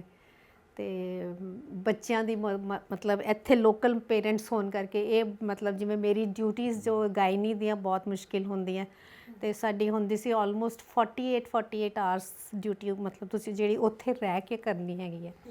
ਤੇ ਉਸ ਕਰਕੇ ਫਿਰ ਉਹ ਬੱਚੇ ਦੀ ਇੰਨੀ ਮਤਲਬ ਨਹੀਂ ਹੈ ਕਿ ਮਦਰ ਇਨ ਲਾਅ ਸੀਗੇ ਹੈ ਨਾ, ਤੇ ਉਸ ਤਰ੍ਹਾਂ ਪ੍ਰੋਬਲਮ ਨਹੀਂ ਹੁੰਦੀ ਸੀਗੀ ਜਿਸ ਤਰ੍ਹਾਂ। ਤੇ ਡਿਊਟੀ ਇਹਨਾਂ ਦੀ ਇਹ ਹੁੰਦੀ ਸੀ ਕਿ ਮੈਨੂੰ ਛੱਡ ਆਏ, ਮੈਨੂੰ ਲੈ ਆਏ, ਉਸ ਤਰ੍ਹਾਂ ਹੈ ਨਾ ਆਪਸ ਦੇ ਵਿੱਚ। ਤੇ ਮੈਨੂੰ ਲੱਗਦਾ ਜੇ ਤੁਸੀਂ ਠੀਕ ਤਰ੍ਹਾਂ ਕਰ ਲਓ, ਜਿਵੇਂ ਮਦਰ ਇਨ ਲਾਅ ਦੇ ਨਾਲ ਵੀ ਸਾਡਾ ਜਿਵੇਂ ਵੀ ਸੀਗਾ ਵੀ ਮਤਲਬ ਹੋਇਆ ਕਿ ਉਹ ਰੱਖਦੇ ਸੀਗੇ, ਸਵੇਰ ਦਾ ਕੰਮ ਉਹ ਕਰ ਲੈਂਦੇ ਸੀਗੇ ਹੈ ਨਾ, ਈਵਨਿੰਗ ਦਾ ਤੁਸੀਂ ਕਰ ਲਿਆ, ਆਪ ਕਰ ਲਿਆ ਹੈ ਨਾ।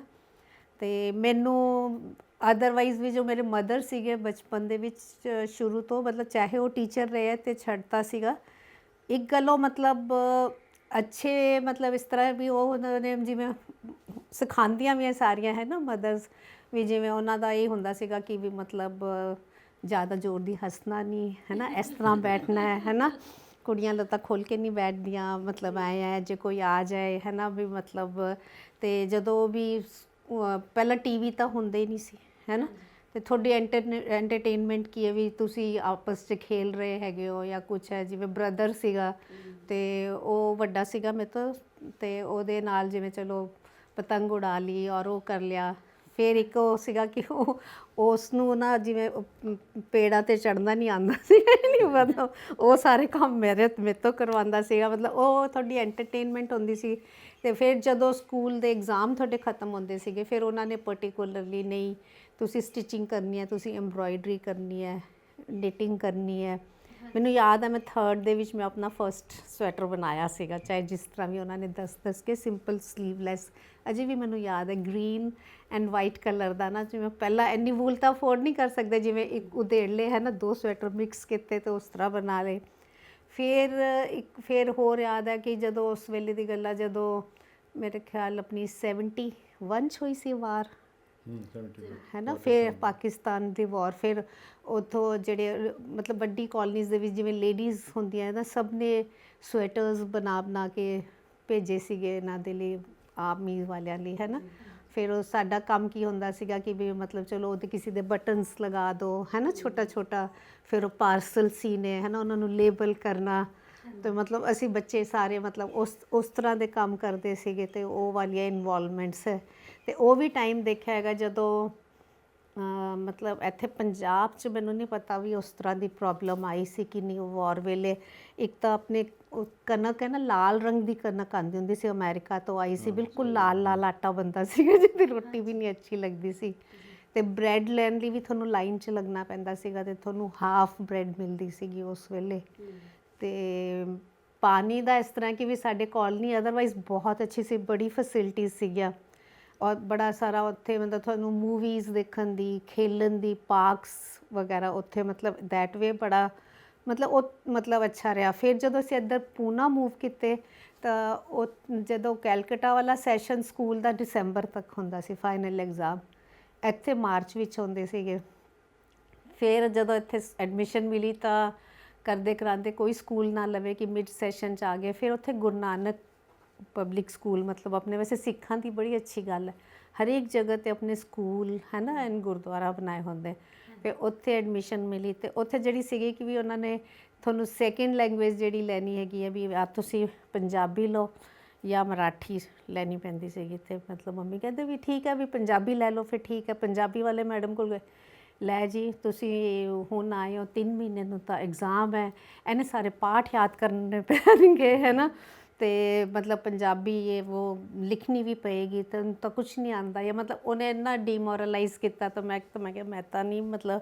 ਫਿਰ ਮੰਮੀ ਕਹਿੰਦੇ ਚਲੋ ਇੱਕ ਦਿਨ ਤੂੰ ਮਰਾਠੀ ਵਾਲੀ ਕਲਾਸ 'ਚ ਵੀ ਚਲੀ ਜਾ। ਅਤੇ ਉਹ ਵਾਲੇ ਮੈਡਮ ਇੰਨੇ ਹੀ ਅੱਛੇ ਸੀਗੇ ਨਾ, ਅਤੇ ਉਹ ਮੈਨੂੰ ਕਹਿੰਦੇ ਦੇਖ बेटा ये तो बिल्कुल जैसे हिंदी लिखते हो उसके जैसे सब अल्फ़ाबेट्स भी हिंदी में है या कुछ है, तेरे को हिंदी तो आती है, कोई प्रॉब्लम नहीं होएगी या कुछ। और जबकि वो लैंग्वेज मैं बिल्कुल नहीं अंडरस्टैंड करती सीगी, लेकिन कोई नहीं उन्होंने मतलब बड़ी हैल्प की।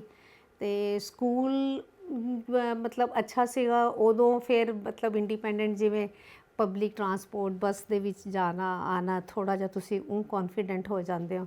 ਫਿਰ ਜਦੋਂ ਮੇਰੀ ਐਡਮਿਸ਼ਨ ਹੋਈ ਇੱਥੇ ਮੈਂ ਮੈਡੀਕਲ ਕਾਲਜ ਦੇ ਵਿੱਚ, ਫਿਰ ਉਸ ਵੇਲੇ ਇੱਥੇ ਵਾਸਤੇ ਡਾਇਰੈਕਟ ਟ੍ਰੇਨ ਕੋਈ ਨਹੀਂ ਸੀਗੀ ਪੂਨਾ ਤੋਂ। ਅਤੇ ਉਦੋਂ ਪੂਨਾ ਤੋਂ ਫਿਰ ਜਿਹੜੀ ਟ੍ਰੇਨ ਚੱਲਦੀ ਸੀਗੀ ਉਹ ਜਾ ਕੇ ਰੁਕਦੀ ਸੀਗੀ ਇੱਥੇ ਮਨਮਾੜ ਆਪਣਾ ਜਿੱਥੇ ਹਜੂਰ ਸਾਹਿਬ ਲਈ ਆਪਾਂ ਨਾ ਉੱਥੇ। ਫਿਰ ਉਹ ਯਾਰਡ ਦੇ ਵਿੱਚ ਉਹ ਡੱਬਾ ਕੱਟ ਕੇ 2 ਪਤਾ ਨਹੀਂ 4 ਘੰਟੇ ਖੜ੍ਹਾ ਰਹਿੰਦਾ ਸੀਗਾ। ਉਸ ਤੋਂ ਬਾਅਦ ਫਿਰ ਉਹ ਦੂਸਰੀ ਕਾਲਕਾ ਕਿਸੇ ਹੋਰ ਦੇ ਨਾਲ ਮੇਲ ਨਾਲ ਲੱਗ ਕੇ 48 ਆਵਰਸ ਲੱਗਦੇ ਸੀਗੇ ਮੈਨੂੰ ਅੰਬਾਲੇ ਆਉਂਦੇ ਹੋਏ। ਅਤੇ ਮੇਰੇ ਕਜ਼ਨਸ ਇੱਥੇ ਬਹੁਤ ਅੱਛੇ ਹੈਗੇ ਆ ਚੰਡੀਗੜ੍ਹ ਨਾਲ, ਉਹ ਫਿਰ ਅੰਬਾਲੇ ਤੋਂ ਮੈਨੂੰ ਰਿਸੀਵ ਕਰਦੇ ਸੀਗੇ। ਅਤੇ ਮਤਲਬ ਫਿਰ ਉੱਥੋਂ ਇੱਥੇ ਆਉਣਾ ਮਤਲਬ ਬੜਾ ਅੱਛਾ ਰਿਹਾ ਟਾਈਮ। ਅਤੇ ਮੰਮੀ ਦੇ ਇੱਕ ਫਰੈਂਡ ਹੈਗੇ ਆ ਇੱਥੇ, ਹੁਣ ਤਾਂ ਡੈਥ ਹੋ ਗਈ ਦੋਨਾਂ ਦੀ, ਉਹ ਵੀ ਵਿਕਟੋਰੀਆ ਸਕੂਲ 'ਚ ਟੀਚਰ ਰਹੇ ਸੀਗੇ। ਅਤੇ ਮੇਰੇ ਇੱਥੇ ਉਹ ਲੋਕਲ ਗਾਰਡੀਅਨ ਸੀਗੇ। ਅਤੇ ਉਹਨਾਂ ਦੇ ਬੱਚੇ ਹੈਗੇ ਸਾਡੀ ਮਤਲਬ ਉਹਨਾਂ ਦੇ ਨਾਲ ਬਹੁਤ ਅੱਛੀ ਐਸੋਸੀਏਸ਼ਨ ਹੈਗੀ ਹੈ। ਫਿਰ ਮੈਰਿਜ ਤੋਂ ਬਾਅਦ ਫਿਰ ਇਹਨਾਂ ਦਾ ਸਾਰਾ ਸਰਕਲ, ਇਹਨਾਂ ਦੇ ਫਰੈਂਡਸ। ਅਤੇ ਅੱਛਾ, ਜਿਹੜੇ ਤੁਹਾਡੇ ਇੱਥੇ ਆਉਣ ਤੇ ਇੱਕ ਡਰ ਹੁੰਦਾ ਸੀਗਾ ਵੀ ਪੰਜਾਬੀ ਬੜੇ ਇੱਦਾਂ ਹੁੰਦੇ ਨੇ ਸਰਦਾਰ ਨੇ, ਫਿਰ ਤੁਹਾਨੂੰ ਕੀ ਲੱਗਿਆ ਵੀ ਇਹ ਮਤਲਬ ਇਹੀ ਸਰਦਾਰ ਮੁੰਡਾ ਮੇਰਾ ਪਾਰਟਨਰ ਹੋ ਸਕਦਾ? ਉਹ ਵੀ ਹੌਲੀ ਹੌਲੀ ਮਤਲਬ ਜਿਵੇਂ ਹੋ ਗਿਆ, ਲੇਕਿਨ ਮਤਲਬ ਕੁਝ ਚੀਜ਼ਾਂ ਨੂੰ ਤੁਹਾਨੂੰ ਮਤਲਬ ਐਡਜਸਟ ਕਰਨ ਦੇ ਵਿੱਚ ਇਸ ਤਰ੍ਹਾਂ ਪ੍ਰੋਬਲਮ ਮਤਲਬ ਹੁੰਦੀ ਕਿ ਵੀ ਨਾਟ ਐਜ਼ ਏ ਪੰਜਾਬੀ ਆ, ਜਿਵੇਂ ਜਿਸ ਤਰ੍ਹਾਂ ਅਸੀਂ ਪੰਜਾਬ ਤੋਂ ਬਾਹਰ ਰਹੇ ਸੀਗੇ ਜਾਂ ਕੁਛ ਹੈ। ਅਤੇ ਬੇਸਿਕਲੀ ਜ਼ਿਆਦਾ ਤਾਂ ਡਰ ਇਹੀ ਸੀਗਾ ਕਿ ਵੀ ਉਹੀ ਜਿਵੇਂ ਨਾ ਅੱਜ ਕੱਲ੍ਹ ਵੀ ਸਾਰੇ ਜਗ੍ਹਾ 'ਤੇ ਇੰਪਰੈਸ਼ਨ ਹੈਗਾ ਕਿ ਵੀ ਪੰਜਾਬ ਦੇ ਲੋਕ ਜ਼ਿਆਦਾ ਡਰੱਗ ਅਡਿਕਟ ਹੈਗੇ ਆ। ਲੇਕਿਨ ਆਈ ਥਿੰਕ ਮਤਲਬ ਹੁਣ ਆਪਾਂ ਨੂੰ ਪਤਾ ਹੀ ਚੱਲ ਗਿਆ ਵੀ ਪੰਜਾਬ ਨਹੀਂ ਹੈ ਸਾਰੀ ਜਗ੍ਹਾ 'ਤੇ ਹੈਗਾ। ਅਤੇ ਉਦੋਂ ਇਹੀ ਸੀਗਾ ਕਿ ਵੀ ਜੀ ਇੱਥੇ ਜ਼ਿਆਦਾ ਪੀਂਦੇ ਹੈਗੇ ਹੈ ਜਾਂ ਕੁਛ ਹੈ ਨਾ। ਅਤੇ ਐਕਚੁਅਲੀ ਸੱਚੀ ਗੱਲ ਦੱਸੀ ਇਸ ਇਸ਼ੂ 'ਤੇ ਮੈਨੂੰ ਥੋੜ੍ਹਾ ਜਿਹਾ ਐਡਜਸਟ ਕਰਨ 'ਚ ਬੜੀ ਪ੍ਰੋਬਲਮ ਹੋਈ ਸੀਗੀ, ਕਿਉਂਕਿ ਸਾਡੀ ਫੈਮਿਲੀ 'ਚ ਕੋਈ ਡਰਿੰਕ ਨਹੀਂ ਕਰਦਾ ਸੀਗਾ ਅਤੇ ਈਵਨ ਨੋਨ ਵੈਜ ਵੀ ਨਹੀਂ ਖਾਂਦੇ ਸੀਗੇ। ਅਤੇ ਉਹ ਮਤਲਬ ਲੇਕਿਨ ਫਿਰ ਮੈਨੂੰ ਲੱਗਦਾ ਵੀ ਹੌਲੀ ਜੇ ਠੀਕ ਰਵੇ ਤਾਂ ਸਾਰਾ ਤੁਸੀਂ ਐਡਜਸਟ ਕਰ ਹੀ ਲੈਂਦੇ ਹੈਗੇ ਹੋ। ਅਤੇ ਲੇਕਿਨ ਜਦੋਂ ਨਹੀਂ ਇੱਥੇ ਵੀ ਜਦੋਂ ਫਿਰ ਸਾਡੀ ਐਡਮਿਸ਼ਨ ਹੋਈ ਅਤੇ ਹੌਲੀ ਜਦੋਂ ਕਲਾਸ ਦੇ ਵਿੱਚ ਇੰਨੇ ਬॉयਜ਼ ਸੀਗੇ ਅਤੇ ਉਹ ਸੀਗੇ, ਅਤੇ ਫਿਰ ਤੁਹਾਡੀਆਂ ਜਿਹੜੀਆਂ ਆਪਣੀਆਂ ਸਾਡੀਆਂ ਕਲੀਨਿਕਲ ਕਲਾਸਿਸ ਵੀ ਲੱਗਦੀਆਂ, ਫਿਰ ਉਸ ਦੇ ਵਿੱਚ ਤੁਹਾਡੇ ਹੌਲੀ ਬੈਚਿਸ ਛੋਟੇ ਬਣ ਜਾਂਦੇ ਹੈਗੇ ਆ। ਫਿਰ ਤੁਹਾਨੂੰ ਪਤਾ ਚੱਲਦਾ ਹੈ ਕਿ ਵੀ ਨਹੀਂ ਸਾਰੇ ਨਹੀਂ ਉਹ ਹੁੰਦੇ ਵੀ ਹੈਲਪਫੁਲ ਵੀ ਹੁੰਦੇ ਹੈਗੇ ਆ। ਈਵਨ ਜਦੋਂ ਚੰਡੀਗੜ੍ਹ ਲਈ ਵੀ ਅਸੀਂ ਟਰੈਵਲ ਕਰਦੇ ਹੁੰਦੇ ਸੀਗੇ ਤਾਂ ਜਿਹੜੇ ਕਲਾਸ ਵਾਲੇ ਤੁਹਾਡੇ ਬੱਚੇ ਹੈਗੇ ਸਾਰੇ ਮਤਲਬ ਹੈਲਪ ਕਰਦੇ ਸੀਗੇ। ਲੇਕਿਨ ਥੋੜ੍ਹਾ ਜਿਹਾ ਮਤਲਬ ਇਹ ਜ਼ਰੂਰ ਫ਼ਰਕ ਸੀਗਾ ਜਦੋਂ ਅਸੀਂ ਇੱਥੇ ਆਏ ਪੂਨਾ ਦੇ ਵਿੱਚ। ਤੁਸੀਂ ਉਸ ਟਾਈਮ ਦੇ ਵਿੱਚ ਨਾਈਟ ਸ਼ੋਅ ਇਕੱਲੇ ਕੁੜੀਆਂ ਦੇਖ ਕੇ ਆ ਸਕਦੀਆਂ ਸੀਗੀਆਂ, ਕੋਈ ਕੁਛ ਨਹੀਂ ਕਹਿੰਦਾ ਸੀ। ਦੈਟ ਵੇ ਉਹ ਬਹੁਤ ਸਿਕਿਉਰ ਸੀਗਾ। ਇੱਥੇ ਉਹ ਚੀਜ਼ ਨਹੀਂ ਸੀ। ਹਾਂ, ਇਸ ਚੀਜ਼ ਦਾ ਕਾਫੀ ਫ਼ਰਕ ਸੀਗਾ। ਉਸ ਚੀਜ਼ ਤੋਂ ਤੁਹਾਨੂੰ ਮਤਲਬ ਇੱਥੇ ਡਰ ਲੱਗਦਾ ਸੀਗਾ।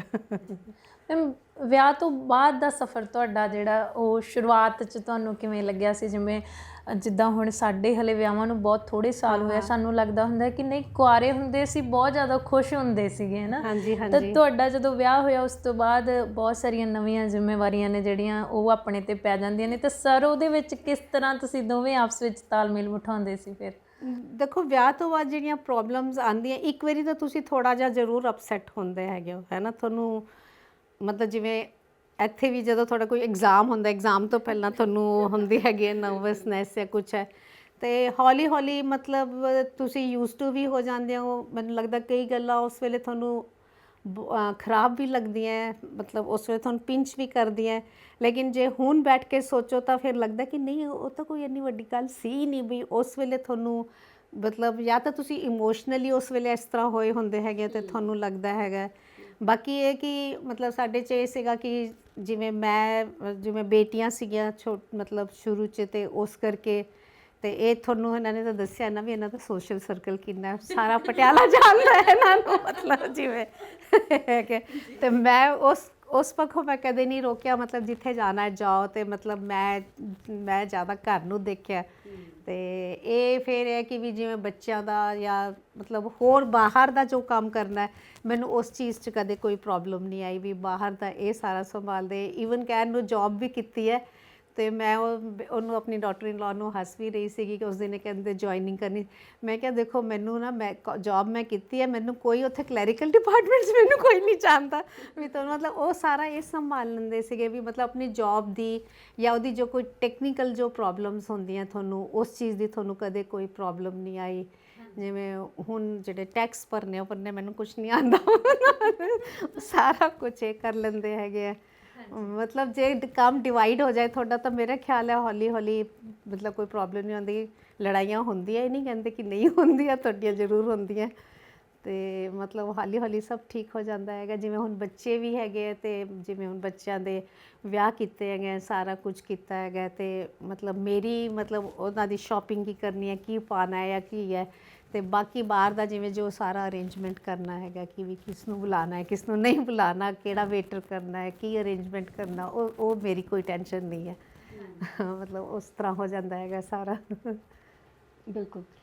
ਤੁਸੀਂ ਦੱਸੋ ਸਰ, ਜਿਵੇਂ ਕਹਿੰਦੇ ਹੁੰਦੇ ਨੇ ਕਿ ਜਿਹੜੀਆਂ ਇੱਕ ਗਾਣਾ ਵੀ ਪਵਨਦੀਪ ਹੁਣੀ ਗਾਉਂਦੇ ਹੁੰਦੇ ਨੇ ਵੀ ਵਿਆਹ ਜਿਹੜੀ ਹੁੰਦੀ ਆ ਬੜੀ ਮਾੜੀ ਸ਼ੈ ਹੁੰਦੀ ਆ, ਬੰਦਾ ਤਾਂ ਬੰਦਾ ਬਣ ਜਾਂਦਾ, ਬੰਦੇ ਦਾ ਪੁੱਤ ਬਣਾ ਦਿੰਦਾ। ਤੇ ਤੁਹਾਡੀ ਜ਼ਿੰਦਗੀ ਜਿਵੇਂ ਦੱਸ ਰਹੇ ਹੋ ਤੁਸੀਂ ਵੀ ਤੁਹਾਡਾ ਸੋਸ਼ਲ ਸਰਕਲ ਬਹੁਤ ਸੀਗਾ, ਤੇ ਵਿਆਹ ਤੋਂ ਬਾਅਦ ਥੋੜ੍ਹੀਆਂ ਜਿਹੀਆਂ ਜ਼ਿੰਮੇਵਾਰੀਆਂ, ਜੇ ਕੁੜੀ ਦੀ ਜ਼ਿੰਦਗੀ ਬਦਲਦੀ ਹੈ ਤੇ ਮੁੰਡੇ ਦੀ ਇਸ ਤਰੀਕੇ ਨਾਲ ਬਦਲਦੀ ਹੈ ਕਿ ਉਹ ਜਿਹੜਾ ਆਪਣਾ ਬਹੁਤਾ ਟਾਈਮ ਘਰ ਤੋਂ ਬਾਹਰ ਦੋਸਤਾਂ ਨੂੰ ਦਿੰਦਾ ਸੀ, ਆਪਣੇ ਸਰਕਲ ਨੂੰ ਦਿੰਦਾ, ਉਹ ਹੁਣ ਉਹਨੂੰ ਫੈਮਿਲੀ ਨੂੰ ਦੇਣਾ ਪੈਂਦਾ ਹੈ। ਤੁਹਾਡੀ ਲਾਈਫ ਕਿਵੇਂ ਚੇਂਜ ਹੋਈ ਸੀਗੀ ਜਾਂ ਤੁਸੀਂ ਉਸ ਚੀਜ਼ ਨੂੰ ਕਿਵੇਂ ਐਡਜਸਟ ਕੀਤਾ? ਨਹੀਂ, ਮੇਰੇ ਤਾਂ ਬਹੁਤ ਕੰਫਰਟੇਬਲ ਲਾਈਫ ਰਹੀ ਹੈ, ਕੋਈ ਇਸ ਤਰ੍ਹਾਂ ਦੀ ਰਿਸਟ੍ਰਿਕਸ਼ਨ ਮੈਨੂੰ ਹੈ ਨਹੀਂ ਸੀ। ਜਿਹੜਾ ਮੇਰਾ ਸਰਕਲ ਸੀ ਉਹ ਮੇਰਾ ਸਰਕਲ ਹੁਣ ਤੱਕ ਵੀ ਮੇਨਟੇਨਡ। ਐਕਚੁਅਲੀ ਰਾਦਰ ਮੈਂ ਇਹਨਾਂ ਦਾ ਸਰਕਲ ਜੁਆਇਨ ਕਰ ਲਿਆ। ਮੇਰੇ ਮਤਲਬ ਬੇਸਿਕਲੀ ਸਾਰਿਆਂ ਨਾਲ ਹੀ ਹੁੰਦਾ, ਜਿਹੜੀਆਂ ਤੁਹਾਡੀਆਂ ਮਤਲਬ ਗਰਲਸ ਵਾਲੀਆਂ ਜਿਹੜੀਆਂ ਤੁਹਾਡੀਆਂ ਫਰੈਂਡਸ ਹੁੰਦੀਆਂ, ਉਹ ਇੱਕ ਦੋ ਫਿਊ ਹੀ ਤੁਹਾਡੇ ਨਾਲ ਰਹਿ ਜਾਂਦੀਆਂ, ਤੇ ਜਿਹੜੇ ਫਿਰ ਤੁਹਾਡੇ ਹਸਬੈਂਡ ਦਾ ਫਰੈਂਡ ਸਰਕਲ ਹੁੰਦਾ ਅਲਟੀਮੇਟਲੀ ਤੁਹਾਡਾ ਉਹੀ ਬਣ ਜਾਂਦਾ ਹੈਗਾ। ਤੇ ਇਹਨਾਂ ਦਾ ਬਹੁਤ ਮਤਲਬ ਜਿਹੜੇ ਮਤਲਬ ਫਰੈਂਡਸ ਮਤਲਬ ਪਟਿਆਲਾ ਸਾਰਾ ਜਾਣਦਾ, ਲੇਕਿਨ ਜਿੰਨੇ ਵੀ 8-10 ਜਿਹੜੇ ਅੱਛੇ ਫਰੈਂਡਸ ਆ, ਦੇ ਆਰ ਵੈਰੀ ਗੁੱਡ, ਬਹੁਤ ਅੱਛੇ ਆ। ਵੀ ਜਦੋਂ ਵੀ ਤੁਹਾਨੂੰ ਕੋਈ ਮਤਲਬ ਆਪਣੀ ਫੈਮਿਲੀ ਨਾਲੋਂ ਜ਼ਿਆਦਾ ਸਪੋਰਟ ਕਰਦੇ, ਵੀ ਜਦੋਂ ਕੋਈ ਜ਼ਰੂਰਤ ਹੋਏਗੀ ਸਾਰੇ ਇੱਕ ਦੂਸਰੇ ਲਈ ਮਤਲਬ ਬਹੁਤ ਜ਼ਿਆਦਾ ਖੜੇ ਹੁੰਦੇ, ਬਹੁਤ ਅੱਛੇ ਸਾਰੇ।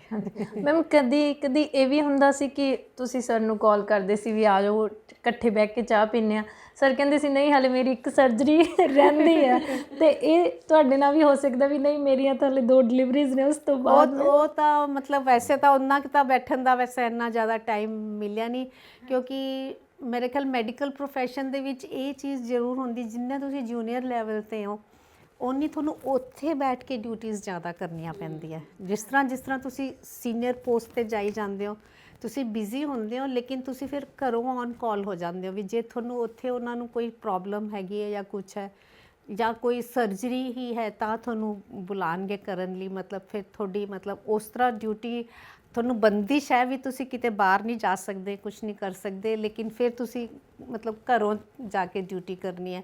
ਅਦਰਵਾਈਜ਼ ਜਿਵੇਂ ਤੁਹਾਡੀ ਜੇ 48 ਆਵਰਸ ਪਹਿਲਾਂ ਜਾਂ 36 ਘੰਟੇ ਜਾਂ 12 ਘੰਟੇ ਜਿਹੜੀ ਡਿਊਟੀ ਹੈ, ਚਾਹੇ ਉਸ 'ਚ ਕੋਈ ਕੇਸ ਆਏ ਚਾਹੇ ਨਹੀਂ ਆਏ, ਤੁਹਾਨੂੰ ਉੱਥੇ ਬੈਠਣਾ ਪੈਂਦਾ, ਕਿਉਂਕਿ ਡਿਲੀਵਰੀ ਦਾ ਕੁਛ ਨਹੀਂ ਪਤਾ ਕਦੋਂ ਪੇਸ਼ੈਂਟ ਆ ਜਾਏ, ਤੁਸੀਂ ਘਰ ਨਹੀਂ ਆ ਸਕਦੇ।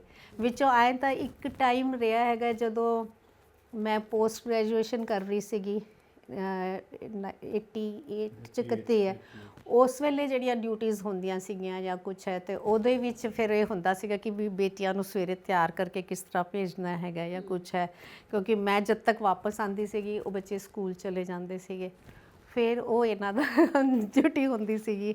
ਉਸ ਚੱਕਰ 'ਚ ਮੈਂ ਦੇਖਿਆ, ਲੇਕਿਨ ਜਿਹੜੀਆਂ ਲੜਕੀਆਂ ਹੁੰਦੀਆਂ ਨਾ ਬੜੀ ਜਲਦੀ ਇੰਡੀਪੈਂਡੈਂਟ ਹੋ ਜਾਂਦੀਆਂ। ਜਿਹੜੀ ਮੇਰੀ ਵੱਡੀ ਵਾਲੀ ਡਾਟਰ ਸੀਗੀ ਉਹ ਫਿਰ ਜਲਦੀ ਜਿਵੇਂ ਉਸਨੇ ਮਤਲਬ ਉਹ ਆਪ ਤਿਆਰ ਹੋ ਕੇ ਉਹ ਛੋਟੀ ਵਾਲੀ ਨੂੰ ਵੀ ਤਿਆਰ ਹੋਣ 'ਚ ਹੈਲਪ ਕਰ ਦਿੰਦੀ ਸੀਗੀ। ਕੁਛ ਨੇਬਰਸ ਵੀ ਮਤਲਬ ਤੁਹਾਡੀ ਹੈਲਪ ਕਰਦੇ ਆ। ਜੇ ਮੇਰੀ ਨੇਬਰਸ ਹੈਗੀ ਉਹਦੇ ਬੇਟੇ ਨੂੰ YPS 'ਚ ਪੱਗ ਛੇਤੀ ਬੰਨ੍ਹਣੀ ਪੈਂਦੀ ਹੈ, ਉਹ ਪੱਗ ਬਣਾਉਣ ਲਈ ਇਹਨਾਂ ਕੋਲ ਆਉਂਦਾ ਸੀਗਾ। ਬੇਟੀਆਂ ਸਿਰ ਬਹਾਉਣ ਲਈ ਉਹਦੇ ਘਰ ਚਲੀਆਂ ਜਾਂਦੀਆਂ ਸੀਗੀਆਂ। ਇਸ ਤਰ੍ਹਾਂ ਮਤਲਬ ਬੜਾ ਅੱਛਾ ਟਾਈਮ ਨਿਕਲਦਾ ਸੀਗਾ ਤੁਹਾਡਾ। ਇਸ ਤਰੀਕੇ ਕੋਈ ਮਤਲਬ ਪ੍ਰੋਬਲਮ ਨਹੀਂ ਆਈ। ਸੇਮ ਪ੍ਰੋਫੈਸ਼ਨ 'ਚ ਹੋਣ ਦਾ ਤੁਹਾਨੂੰ ਕੀ ਫਾਇਦਾ ਰਿਹਾ ਜਾਂ ਕੋਈ ਨੁਕਸਾਨ ਰਿਹਾ, ਜਾਂ ਇੱਕ ਦੂਜੇ ਦੇ ਲਈ ਤੁਸੀਂ ਸਪੇਸ ਮੇਨਟੇਨ ਕਰ ਪਾਉਂਦੇ ਸੀਗੇ? ਮੇਰੇ ਖਿਆਲ ਨੁਕਸਾਨ ਕੋਈ ਨਹੀਂ ਰਿਹਾ। ਰਾਦਰ ਅਸੀਂ ਇੱਕ ਦੂਸਰੇ ਦੀ ਜਿਵੇਂ ਮਤਲਬ ਆਪਣੀ ਜੌਬਸ ਦੀਆਂ ਜੋ ਪ੍ਰੋਬਲਮਸ ਹੈਗੀਆਂ ਵੀ ਸਾਨੂੰ ਪਤਾ ਹੈਗਾ ਕਿ ਵੀ ਅੱਧੀ ਰਾਤ ਨੂੰ ਜੇ ਕਾਲ ਆਏਗੀ ਤਾਂ ਜਾਣਾ ਹੀ ਜਾਣਾ ਹੈ। ਅਤੇ ਮਤਲਬ ਅਦਰਵਾਈਜ਼ ਵੀ ਜਿਵੇਂ ਤੁਹਾਡਾ ਡਿਊਟੀਜ਼ ਤੋਂ ਤੁਸੀਂ ਆਉਣ ਲਈ ਲੇਟ ਵੀ ਹੋ ਸਕਦੇ ਹੋ, ਤੁਹਾਨੂੰ ਜਲਦੀ ਵੀ ਜਾਣਾ ਪੈਂਦਾ ਹੈ। ਅਤੇ ਮੈਨੂੰ ਲੱਗਦਾ ਕਿ ਜੇ ਸਪੋਜ਼ ਜਿਵੇਂ ਮੈਂ ਗਾਇਨੀ ਕਰ ਰਹੀ ਹਾਂ ਅਤੇ ਜੇ ਮੇਰਾ ਹਸਬੈਂਡ ਦਾ ਕੋਈ ਹੋਰ ਪ੍ਰੋਫੈਸ਼ਨ ਹੁੰਦਾ ਤਾਂ ਸ਼ਾਇਦ ਉਸ ਨੂੰ ਅਤੇ ਮੈਨੂੰ ਐਡਜਸਟਮੈਂਟ ਕਰਨ 'ਚ ਜ਼ਿਆਦਾ ਪ੍ਰੋਬਲਮ ਆਉਂਦੀ। ਜਦੋਂ ਨਾ ਪ੍ਰੋਗਰਾਮ ਸ਼ੁਰੂ ਹੋਇਆ ਸੀ, ਸਰ ਨੇ ਗੱਲ ਸ਼ੁਰੂ ਕੀਤੀ, ਮੈਂ ਸੋਚ ਰਹੀ ਸੀ ਕਿ ਮੈਂ ਕਿਹਾ ਆਪਾਂ ਕਹਿੰਦੇ ਹੁੰਦੇ ਆ ਵੀ ਲੇਡੀਜ਼ ਜ਼ਿਆਦਾ ਬੋਲਦੀਆਂ ਹੁੰਦੀਆਂ, ਵੀ ਇੱਥੇ ਤਾਂ ਉਲਟਾ। ਪਰ ਹੁਣ ਮੈਨੂੰ ਲੱਗਦਾ ਹੈ ਕਿ ਨਹੀਂ, ਮੇਰੀ ਉਹ ਗਲਤ ਆਬਜ਼ਰਵੇਸ਼ਨ ਨਹੀਂ। ਵੈਸੇ ਟੈਕਨੀਕਲੀ ਜੇ ਦੇਖਿਆ ਜਾਏ ਤਾਂ ਇਹ ਜ਼ਿਆਦਾ ਬੋਲਦੇ, ਮੈਂ ਨਹੀਂ ਬੋਲਦੀ। ਅੱਛਾ, ਮੈਂ ਕਿਹਾ ਹੁਣ ਹਰ ਸਵਾਲ ਦਾ ਜਵਾਬ ਉਧਰੋਂ ਆ ਰਿਹਾ। ਮੈਂ ਕਿਹਾ ਮੇਰੀ ਆਬਜ਼ਰਵੇਸ਼ਨ ਗਲਤ ਹੋ ਗਈ। ਬਿਲਕੁਲ ਮੈਮ, ਦੋਵਾਂ 'ਚ ਬਹੁਤ ਸਾਰੇ ਜਦੋਂ ਆਪਾਂ ਇਕੱਠੇ ਰਹਿੰਦੇ ਹਾਂ ਨਾ, ਲੜਾਈ ਹੋ ਜਾਂਦੀ ਹੈ ਆਪਸ ਵਿੱਚ। ਕੰਮ ਕਰਨ ਵਾਲਿਆਂ 'ਚ ਵੀ ਹੋ ਜਾਂਦੀ ਹੈ। ਆਪਾਂ ਤਾਂ ਫਿਰ ਪਰਿਵਾਰ 'ਚ ਸਾਰਾ ਦਿਨ ਇੱਕ ਦੂਜੇ ਨੂੰ ਵੇਖੀ ਜਾਣਾ, ਤਾਂ ਕੁਛ ਕਿਵੇਂ ਦੀਆਂ ਹਾਲਾਤ ਬਣ ਜਾਂਦੇ ਆ ਕਈ ਵਾਰੀ। ਫਿਰ ਦੋਨਾਂ 'ਚੋਂ ਮਨਾਉਂਦਾ ਕੌਣ ਆ ਪਹਿਲਾਂ? ਐਸ ਸੱਚ ਕੋਈ ਨਹੀਂ ਹੈ ਨਾ। ਕਈ ਵਾਰੀ ਲੰਬੀ ਵੀ ਗੱਲਬਾਤ ਬੰਦ ਰਹਿ ਜਾਂਦੀ ਹੈ। ਨੈਚੁਰਲੀ ਹੋ ਜਾਂਦੀ ਹੈਗੀ। ਮਤਲਬ ਇਹ ਲੇਕਿਨ ਨਾਰਮਲ ਚੀਜ਼ ਆ। ਨਾਰਮਲ ਜੀ ਹੈ, ਨਾਰਮਲ ਹੈ। ਇਹ ਹੁੰਦਾ ਵੀ ਨਹੀਂ ਜੀ ਮੈਂ ਤਾਂ ਬਹੁਤ ਠੰਡੇ ਸੁਭਾਅ ਦੀ ਹਾਂ, ਇਹ ਬੜੇ ਗਰਮ ਸੁਭਾਅ ਦੇ ਨੇ। ਕਿਉਂਕਿ ਅੱਜ ਕੱਲ੍ਹ ਜਿਹੜੇ ਰਿਲੇਸ਼ਨਸ਼ਿਪ ਨੇ, ਬਹੁਤ ਜ਼ਿਆਦਾ ਰਿਲੇਸ਼ਨਸ਼ਿਪ ਇਸੇ ਚੀਜ਼ ਕਰਕੇ ਵੀ ਟੁੱਟ ਜਾਂਦੇ ਨੇ ਵੀ ਇੱਕ ਵਾਰ ਉਹਨਾਂ 'ਚ ਕੋਈ ਲੜਾਈ ਹੋਈ ਤਾਂ ਕਿਸੇ ਨੇ ਪਹਿਲ ਨਹੀਂ ਕੀਤੀ ਬੁਲਾਉਣ ਦੀ, ਤਾਂ ਉਹ ਡਿਫਰੈਂਸਿਸ ਇੰਨੇ ਵੱਧ ਜਾਂਦੇ ਨੇ ਕਿ ਫਿਰ ਉਹ ਕੋਰਟ ਕੇਸ 'ਚ ਜਾ ਕੇ ਖਤਮ ਹੋ ਮੈਨੂੰ ਲੱਗਦਾ ਹੁਣ ਥੋੜ੍ਹੇ ਜਿਹੇ ਇਸ਼ੂਜ਼ ਪਤਾ ਨਹੀਂ ਕਿਆ ਈਗੋਜ਼ ਜ਼ਿਆਦਾ ਹੋ ਗਈਆਂ ਜਾਂ ਇਸ਼ੂਜ਼ ਇਹੋ ਜਿਹੇ ਜ਼ਿਆਦਾ ਹੋ ਗਏ ਹੈ ਨਾ। ਮੈਨੂੰ ਤਾਂ ਈਵਨ 2005 ਦੇ ਵਿੱਚ ਕੈਪਟਨ ਸਾਹਿਬ ਨੇ ਪੰਜਾਬ ਅਵਾਰਡ ਦਿੱਤਾ, ਸਟੇਟ ਅਵਾਰਡ ਮਿਲਿਆ, ਅਤੇ ਮੈਂ ਉਦੋਂ ਹੀ ਸੋਚ ਲਿਆ ਸੀ ਵੀ ਨੈਕਸਟ ਈਅਰ ਮੈਂ ਖੁਸ਼ਪ੍ਰੀਤ ਨੂੰ ਲੈ ਕੇ ਦੇਣਾ, ਅਤੇ ਨੈਕਸਟ ਈਅਰ ਇਹਨਾਂ ਨੂੰ ਮਿਲ ਗਿਆ 2006 'ਚ। ਦੇਖੋ ਸਰ ਕਹਿੰਦੇ ਨੈਕਸਟ ਦੇਣਾ, ਪਹਿਲਾਂ ਨਹੀਂ ਦੇਣਾ। ਪਹਿਲਾਂ ਤਾਂ ਪਤਾ ਹੀ ਨਹੀਂ ਸੀ ਨਾ, ਪਹਿਲਾਂ ਤਾਂ ਮੇਰਾ ਉਹਨਾਂ ਨੇ ਨਾਮ ਸਿਲੈਕਟ ਕਰ ਲਿਆ। ਪ੍ਰੋਸੈਸ ਹੈ ਬਹੁਤ ਲੰਬਾ, ਜੇ ਕਰੋ ਤਾਂ ਮੈਂ ਕਿਤੇ ਅਪਲਾਈ ਨਹੀਂ ਕੀਤਾ ਕੁਛ ਐਕਚੁਅਲੀ ਨਹੀਂ। ਪਤਾ ਕਿ ਵੀ ਮਤਲਬ ਉਹਨਾਂ ਨੇ ਤਾਂ ਆ ਕੇ ਕੋਈ ਵੀ ਆਪਾਂ ਨੂੰ ਪਤਾ ਹੀ ਹੈ, ਬੁਲਾਉਣਾ ਤਾਂ ਹੁੰਦਾ ਨਹੀਂ, ਆਪਾਂ ਨੂੰ ਅਪਲਾਈ ਕਰਨਾ ਪੈਂਦਾ ਹੈ। ਇਹ ਵਾਲੀ ਗੱਲਾਂ ਪਹਿਲਾਂ ਪਤਾ ਨਹੀਂ ਹੁੰਦੀਆਂ। ਫਿਊ ਡੇਜ਼ ਮੇਰਾ ਹੋ ਗਿਆ ਡਿਸਾਈਡ, ਫਿਰ ਨੈਕਸਟ ਈਅਰ ਇਹਨਾਂ ਦਾ ਹੋ ਗਿਆ 2006 'ਚ। ਅੱਛਾ ਜੀ। ਜਿਵੇਂ ਮੈਂ ਟੀਚਿੰਗ 'ਚ ਸੀਗਾ, ਮੈਂ ਕਿਹਾ ਵੀ ਇਹਨਾਂ ਨੂੰ ਵੀ ਟੀਚਿੰਗ 'ਚ ਲੈ ਕੇ ਆਉਣਾ। 96 'ਚ ਕੁਦਰਤੀ ਜੇ ਸੀਨੀਅਰਿਟੀ ਦੇ ਅਕੋਰਡਿੰਗ ਆਉਂਦੇ ਤਾਂ ਨੰਬਰ ਬਹੁਤ ਪਿੱਛੇ ਆਉਣਾ ਸੀ। ਫਿਰ ਸਾਡੀਆਂ ਨਾ 75-25% ਸੀਟਾਂ ਹੁੰਦੀਆਂ, 25% ਡਾਇਰੈਕਟ ਕੋਟਾ ਹੁੰਦਾ PPSC ਦੇ ਥਰੂ। ਅਸੀਂ ਡਾਇਰੈਕਟ ਕੋਟੇ ਦੀ ਇੰਤਜ਼ਾਰ ਕੀਤੀ, ਉਹ ਐਡਵਰਟਾਈਜ਼ ਕਰਾਈਆਂ। ਉਹਦੇ 'ਚ 2 ਸੀਟਾਂ ਸੀ, ਕੈਂਡੀਡੇਟ ਸੀਗੇ 25 ਦੇ ਵਿੱਚੋਂ ਸ਼ੀ ਵਾਜ਼ ਨੰਬਰ 1। 96 ਦੇ ਵਿੱਚ ਨੰਬਰ 1 ਸਿਲੈਕਟ ਹੋਈ। ਕੋਈ ਕਹਿੰਦਾ ਸੀ ਵੀ ਇਹ ਪੋਸੀਬਲ ਹੋ ਹੀ ਨਹੀਂ ਸਕਦਾ, ਮੇਰੇ ਰਿਸ਼ਤੇਦਾਰ ਵੀ ਕਹਿੰਦੇ ਸੀ। ਮੈਂ ਕਿਹਾ ਪੋਸੀਬਲ ਹੋਏਗਾ, ਅਤੇ ਉਹ ਇੱਕ ਸਿਲੈਕਟ ਕਰਕੇ 1 ਨੰਬਰ 'ਤੇ ਸਾਰਾ PPSC ਦਾ ਕਮਿਸ਼ਨ ਬਹੁਤ ਹੀ ਖੁਸ਼ ਸੀ ਵੀ ਅਸੀਂ ਕਿਸੇ ਅੱਛੇ ਕੈਂਡੀਡੇਟ ਨੂੰ ਸਿਲੈਕਟ ਕੀਤਾ, ਅਤੇ ਆ ਗਏ ਟੀਚਿੰਗ। ਜਿਵੇਂ ਸਾਨੂੰ ਹੁਣ ਲੱਗਦਾ ਹੁੰਦਾ, ਮੇਰੇ ਵਿਆਹ ਨੂੰ 4 ਸਾਲ ਹੋਏ ਨੇਗੇ, ਤਾਂ ਮੋਸਟਲੀ ਹੁਣ ਸਾਡੇ ਕਪਲ ਵੈਸੇ ਤਾਂ ਕਹਿੰਦੇ ਨੇ ਕਿ ਅੱਜ ਕੱਲ੍ਹ ਦੇ ਬੱਚਿਆਂ ਕੋਲ ਜ਼ਿਆਦਾ ਸੋਚ ਨੇ, ਜ਼ਿਆਦਾ ਲਾਈਫ ਨੂੰ ਉਹ ਇੰਟਰਸਟਿੰਗ ਰੱਖਦੇ ਨੇਗੇ, ਪਰ ਸਾਲ ਕੁ ਬਾਅਦ ਹੀ ਅਸੀਂ ਫੀਲ ਕਰਨ ਲੱਗ ਜਾਂਦੇ ਵੀ ਹੁਣ ਤਾਂ ਸਾਲ ਹੋ ਗਿਆ ਵਿਆਹ ਹੋਏ ਨੂੰ, ਹੈ ਨਾ। ਪਰ ਮਤਲਬ ਤੁਹਾਡੀ ਜਨਰੇਸ਼ਨ ਕੀ ਸੋਚਦੀ ਹੈ? ਜਿਵੇਂ ਤੁਸੀਂ ਕਹਿੰਦੇ ਹੋ ਕਿ 40 ਸਾਲ ਹੋਣ ਵਾਲੇ ਨੇ ਜਾਂ ਹੋ ਚੁੱਕੇ ਨੇਗੇ, ਤਾਂ ਅੱਜ ਵੀ ਲੱਗਦਾ ਕਿ ਹਲੇ ਤਾਂ ਬਹੁਤ ਥੋੜ੍ਹੇ ਟਾਈਮ ਪਹਿਲਾਂ ਦੀ ਗੱਲ ਆ ਵੀ ਸਾਡਾ ਵਿਆਹ ਹੋਇਆ, ਹੈ ਨਾ। ਤਾਂ ਤੁਸੀਂ ਉਹ ਤਾਜ਼ਗੀ, ਇੱਕ ਨਵਾਂਪਨ ਰਿਸ਼ਤੇ ਦੇ ਵਿੱਚ ਹੁਣ ਤੱਕ ਕਿਵੇਂ ਬਰਕਰਾਰ ਰੱਖਦੇ ਆਏ? ਮੈਨੂੰ ਲੱਗਦਾ ਜਿਸ ਤਰ੍ਹਾਂ ਆਪਣੇ ਬੱਚੇ ਵੱਡੇ ਹੋਈ ਜਾਂਦੇ ਆ, ਉਸ ਤਰ੍ਹਾਂ ਤੁਹਾਡੀਆਂ ਮੇਰੇ ਖਿਆਲ ਪ੍ਰਾਇਓਰਟੀਜ਼ ਬਹੁਤ ਜ਼ਿਆਦਾ ਚੇਂਜ ਹੋ ਜਾਂਦੀਆਂ ਹੈਗੀਆਂ। ਫਿਰ ਤੁਸੀਂ ਆਪਣੀ ਖੁਸ਼ੀ ਆਪਣੇ ਬੱਚਿਆਂ 'ਚ ਲੱਭਣੀਆਂ ਸ਼ੁਰੂ ਕਰ ਦਿੰਦੇ ਹੈਗੇ ਹੋ, ਹੈ ਨਾ। ਅਤੇ ਹੁਣ ਮਤਲਬ ਹੈ ਕਿ ਜਿਵੇਂ ਤੁਹਾਡੇ ਮਤਲਬ ਹੁਣ ਮੇਰੇ ਗ੍ਰੈਂਡ ਚਿਲਡਰਨ ਹੈ, ਹੁਣ ਤੁਹਾਨੂੰ ਉਹ ਵਾਲੀਆਂ ਗੱਲਾਂ ਬੜੀਆਂ ਅੱਛੀਆਂ ਲੱਗਦੀਆਂ ਹੈਗੀਆਂ, ਉਸ ਨੂੰ ਇੰਜੋਏ ਕਰਦੇ ਹੋ। ਤੇ ਮਤਲਬ ਜਿਵੇਂ ਕਹਿ ਲਓ ਬਿਜ਼ੀ ਵਾਲਾ ਕਹਿ ਲਓ ਜਾਂ ਸੋਸ਼ਲ ਸਰਕਲ, ਜਿਵੇਂ ਇਹਨਾਂ ਨੂੰ ਹੁਣ ਆਪਣੇ ਮੇਰੇ ਖਿਆਲ ਬੱਚਿਆਂ ਦਾ, ਮਾਵਾਂ ਨੂੰ ਤਾਂ ਸਭ ਯਾਦ ਹੁੰਦਾ ਛੋਟੇ ਬੱਚਿਆਂ ਦਾ ਤੇ ਉਦੋਂ ਕੁਝ ਜੁਆਇੰਟ ਫੈਮਿਲੀ ਦੇ ਵਿੱਚ ਇਹਨਾਂ ਨੂੰ ਥੋੜਾ ਜਿਹਾ ਜਿਵੇਂ ਝਾਕਾ ਵੀ ਰਹਿੰਦਾ ਸੀਗਾ। ਅੱਜ ਕੱਲ ਤਾਂ ਮੈਂ ਦੇਖਿਆ ਹਸਬੈਂਡ ਬੱਚਿਆਂ ਨੂੰ ਬੜਾ ਅੱਛਾ ਸੰਭਾਲਦੇ ਆ, ਟੀਵੀ ਕਰਦੇ ਨੇ ਆ। ਦਿਖਾਤਾ ਨਾ ਤੁਹਾਨੂੰ, ਟੀਵੀ ਸਭ ਨਹੀਂ ਨਹੀਂ ਵੈਸੇ ਵੀ ਚੇਂਜ ਹੋ ਗਿਆ ਉਦੋਂ, ਮਤਲਬ ਉਸ ਚੀਜ਼ ਦਾ ਜਿਵੇਂ ਫਰਕ ਸੀਗਾ। ਤੇ ਲੇਕਿਨ ਹੁਣ ਉਹਨਾਂ ਦਾ ਇੰਜੋਏ ਕਰਦੇ ਦੇਖ ਕੇ ਵੀ ਅੱਛਾ ਆਏ ਬੋਲ ਰਿਹਾ, ਇਸ ਤਰ੍ਹਾਂ ਕਰਦੇ ਹੈਗੇ, ਮਤਲਬ ਉਹ ਚੀਜ਼ਾਂ ਇਹਨਾਂ ਨੂੰ ਅੱਛੀਆਂ ਲੱਗਦੀਆਂ ਹੈਗੀਆਂ ਬੱਚਿਆਂ ਨੂੰ। ਸਾਨੂੰ ਆਪਣੇ ਬੱਚਿਆਂ ਬਾਰੇ ਦੱਸੋ, ਕਿਉਂਕਿ ਤੁਸੀਂ ਬੇਟੀਆਂ ਦਾ ਜ਼ਿਕਰ ਕਰ ਰਹੇ ਹੋ, ਤਾਂ ਤੁਹਾਡੇ ਕਿੰਨੇ ਬੱਚੇ ਨੇ, ਅੱਗੋਂ ਉਹ ਕਿਹੜੇ ਪ੍ਰੋਫੈਸ਼ਨ 'ਚ ਨੇ? ਬੱਚੇ ਜੀ ਮੇਰੇ 2 ਡਾਟਰਸ ਤੇ 1 ਬੇਟਾ ਹੈ, ਤੇ ਸਾਰੇ ਡਾਕਟਰ ਹੈਗੇ ਆ ਜੀ। ਸਨ ਇਨ ਲਾ ਵੀ ਡਾਕਟਰ ਹੈ, ਔਰ ਡਾਟਰ ਇਨ ਲਾ ਹੈਗੀ ਆ ਮੇਰੀ ਆਈ ਹੋਈ, ਇਹ ਵੀ ਡਾਕਟਰ ਹੈਗੀ ਹੈ ਸਾਰੀ।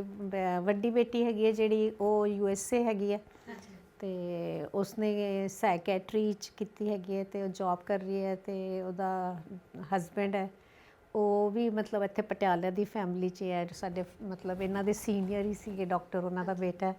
ਤੇ ਉਹ ਵੀ ਮਤਲਬ ਬਹੁਤ ਹੀ ਅੱਛੀ ਹਾਰਵਰਡ ਯੂਨੀਵਰਸਿਟੀ 'ਚ ਉਸਨੇ ਕੀਤੀ ਹੈਗੀ ਹੈ, ਤੇ ਉਹਨੇ cardiac anaesthesia and critical care ਕੀਤੀ ਹੋਈ ਹੈ। ਤੇ ਉਹਦਾ ਬੇਟਾ ਹੈਗਾ ਬੜਾ ਪਿਆਰਾ। ਤੇ ਛੋਟੀ ਵਾਲੀ ਬੇਟੀ ਹੈਗੀ ਜਿਹੜੀ, ਉਹ ਦਿੱਲੀ ਹੈਗੀ ਹੈ, ਉਹ ਰੇਡੀਓਲੋਜਿਸਟ ਹੈ, ਉਹਦਾ ਹਸਬੈਂਡ ਵੀ ਰੇਡੀਓਲੋਜਿਸਟ ਹੈ, ਸਫਦਰਜੰਗ ਹਸਪੀਟਲ 'ਚ ਹੈਗੇ ਦਿੱਲੀ।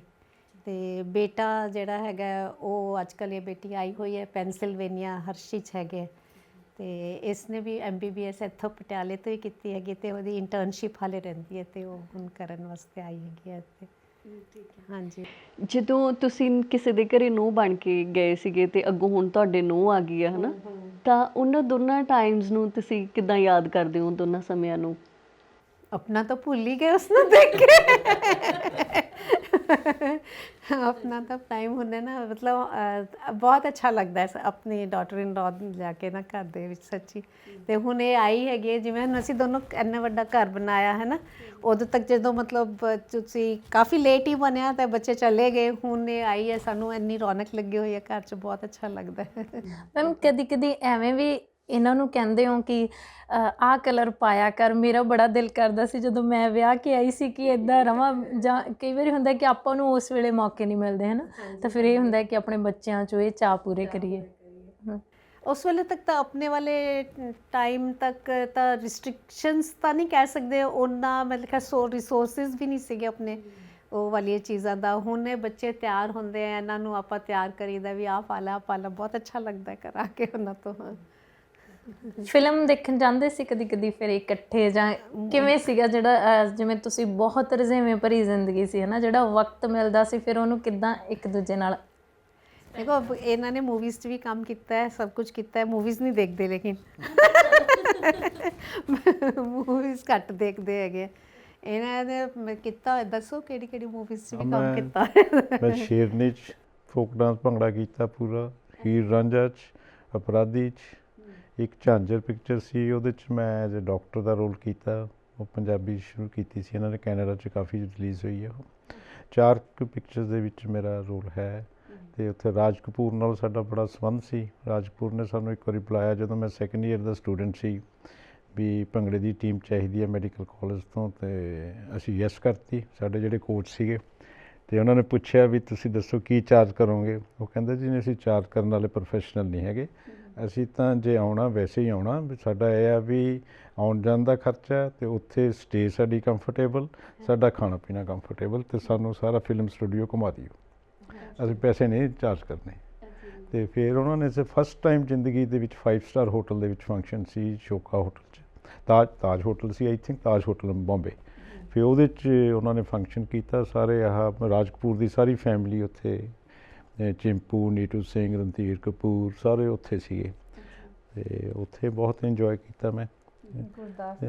ਹਾਂ ਗੁਰਦਾਸ ਮਾਨ, ਹਾਂ ਜਦੋਂ ਮੈਂ ਮੈਡੀਕਲ ਕਾਲਜ ਸਟੇਟ ਲੈਵਲ ਮੈਂ ਫੰਕਸ਼ਨ ਕੀਤਾ, ਜਦੋਂ ਮੈਂ ਮੈਡੀਕਲ ਕਾਲਜ ਦੀ ਕਪਤਾਨੀ ਕੀਤੀ, ਗੁਰਦਾਸ ਨੇ ਫਿਜ਼ੀਕਲ ਕਾਲਜ ਦੀ ਕਪਤਾਨੀ ਕੀਤੀ, ਤੇ ਵਿਨਰ ਅਸੀਂ ਆ ਗਏ।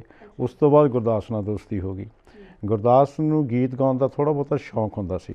ਉਦੋਂ 2nd ਪ੍ਰੋਫ ਦੇ ਵਿੱਚ ਅਸੀਂ ਸਲਾਈਟਲੀ 3 ਕਲੀਨਿਕਲ ਕਲਾਸਿਸ ਜਿਹੜੀਆਂ ਨੇ ਉਦੋਂ ਮੁੰਡੇ ਨਹੀਂ ਲਾਉਂਦੇ ਸੀ, ਤੇ ਅਸੀਂ ਕਾਫੀ ਹਾਊਸ 'ਚ ਬੈਠ ਕੇ, ਸਾਡਾ ਗਰੁੱਪ ਤਾਂ ਕਾਫੀ ਹਾਊਸ 'ਚ ਬੈਠਾ ਹੁੰਦਾ ਸੀ, ਬਾਹਰ ਬੈਠਣਾ, ਤੇ ਗੁਰਦਾਸ ਨੇ ਆ ਜਾਣਾ, ਆਹ ਭਾਂਡਾ ਚੱਕਣਾ ਇਹਨੇ, ਪਲੇਟ ਚੱਕਣੀ, ਪੁੱਠੀ ਕਰਕੇ ਉਹਨੇ ਉਹ ਬਣਾ ਲੈਣੀ। ਤੇ ਜੋ ਗੀਤ ਗਾਉਂਦਾ ਸੀ ਪੁੱਛਣਾ ਤੁਸੀਂ, ਉਹ ਗੀਤ ਤਾਂ ਹੁਣ ਵੀ ਨਹੀਂ ਗਾਉਂਦਾ ਜੋ ਉਸ ਵੇਲੇ ਗਾਉਂਦਾ ਹੁੰਦਾ ਸੀ। ਇਹਨੇ ਮੈਕਸੀਮਮ ਟਾਈਮ ਸਾਡੇ 'ਚ ਗੁਜ਼ਾਰਿਆ। ਫਿਰ ਇਹਨੇ ਸ਼ੁਰੂ ਕੀਤਾ, ਕਹਿੰਦਾ ਵਾਲੀਏ ਵੀ ਮੈਂ ਲਾਈਟ ਐਂਡ ਸਾਊਂਡ ਸ਼ੁਰੂ ਕਰ ਲਿਆ, ਮੈਨੂੰ ਕੋਈ ਪ੍ਰੋਗਰਾਮ ਦਿਓ। ਮੈਂ ਕਿਹਾ ਯਾਰ ਉਹ ਕੀ ਹੁੰਦਾ ਪ੍ਰੋਗਰਾਮ, ਦੱਸ ਤਾਂ ਸਹੀ। ਅਤੇ 2-3 ਮੇਰੇ ਯਾਰਾਂ ਦੋਸਤਾਂ ਦੇ ਵਿਆਹ 'ਚ ਮੈਂ ਲੈ ਕੇ ਗਿਆ, ਇਹਨੇ ਕੁਛ ਚਾਰਜ ਨਹੀਂ ਕੀਤਾ।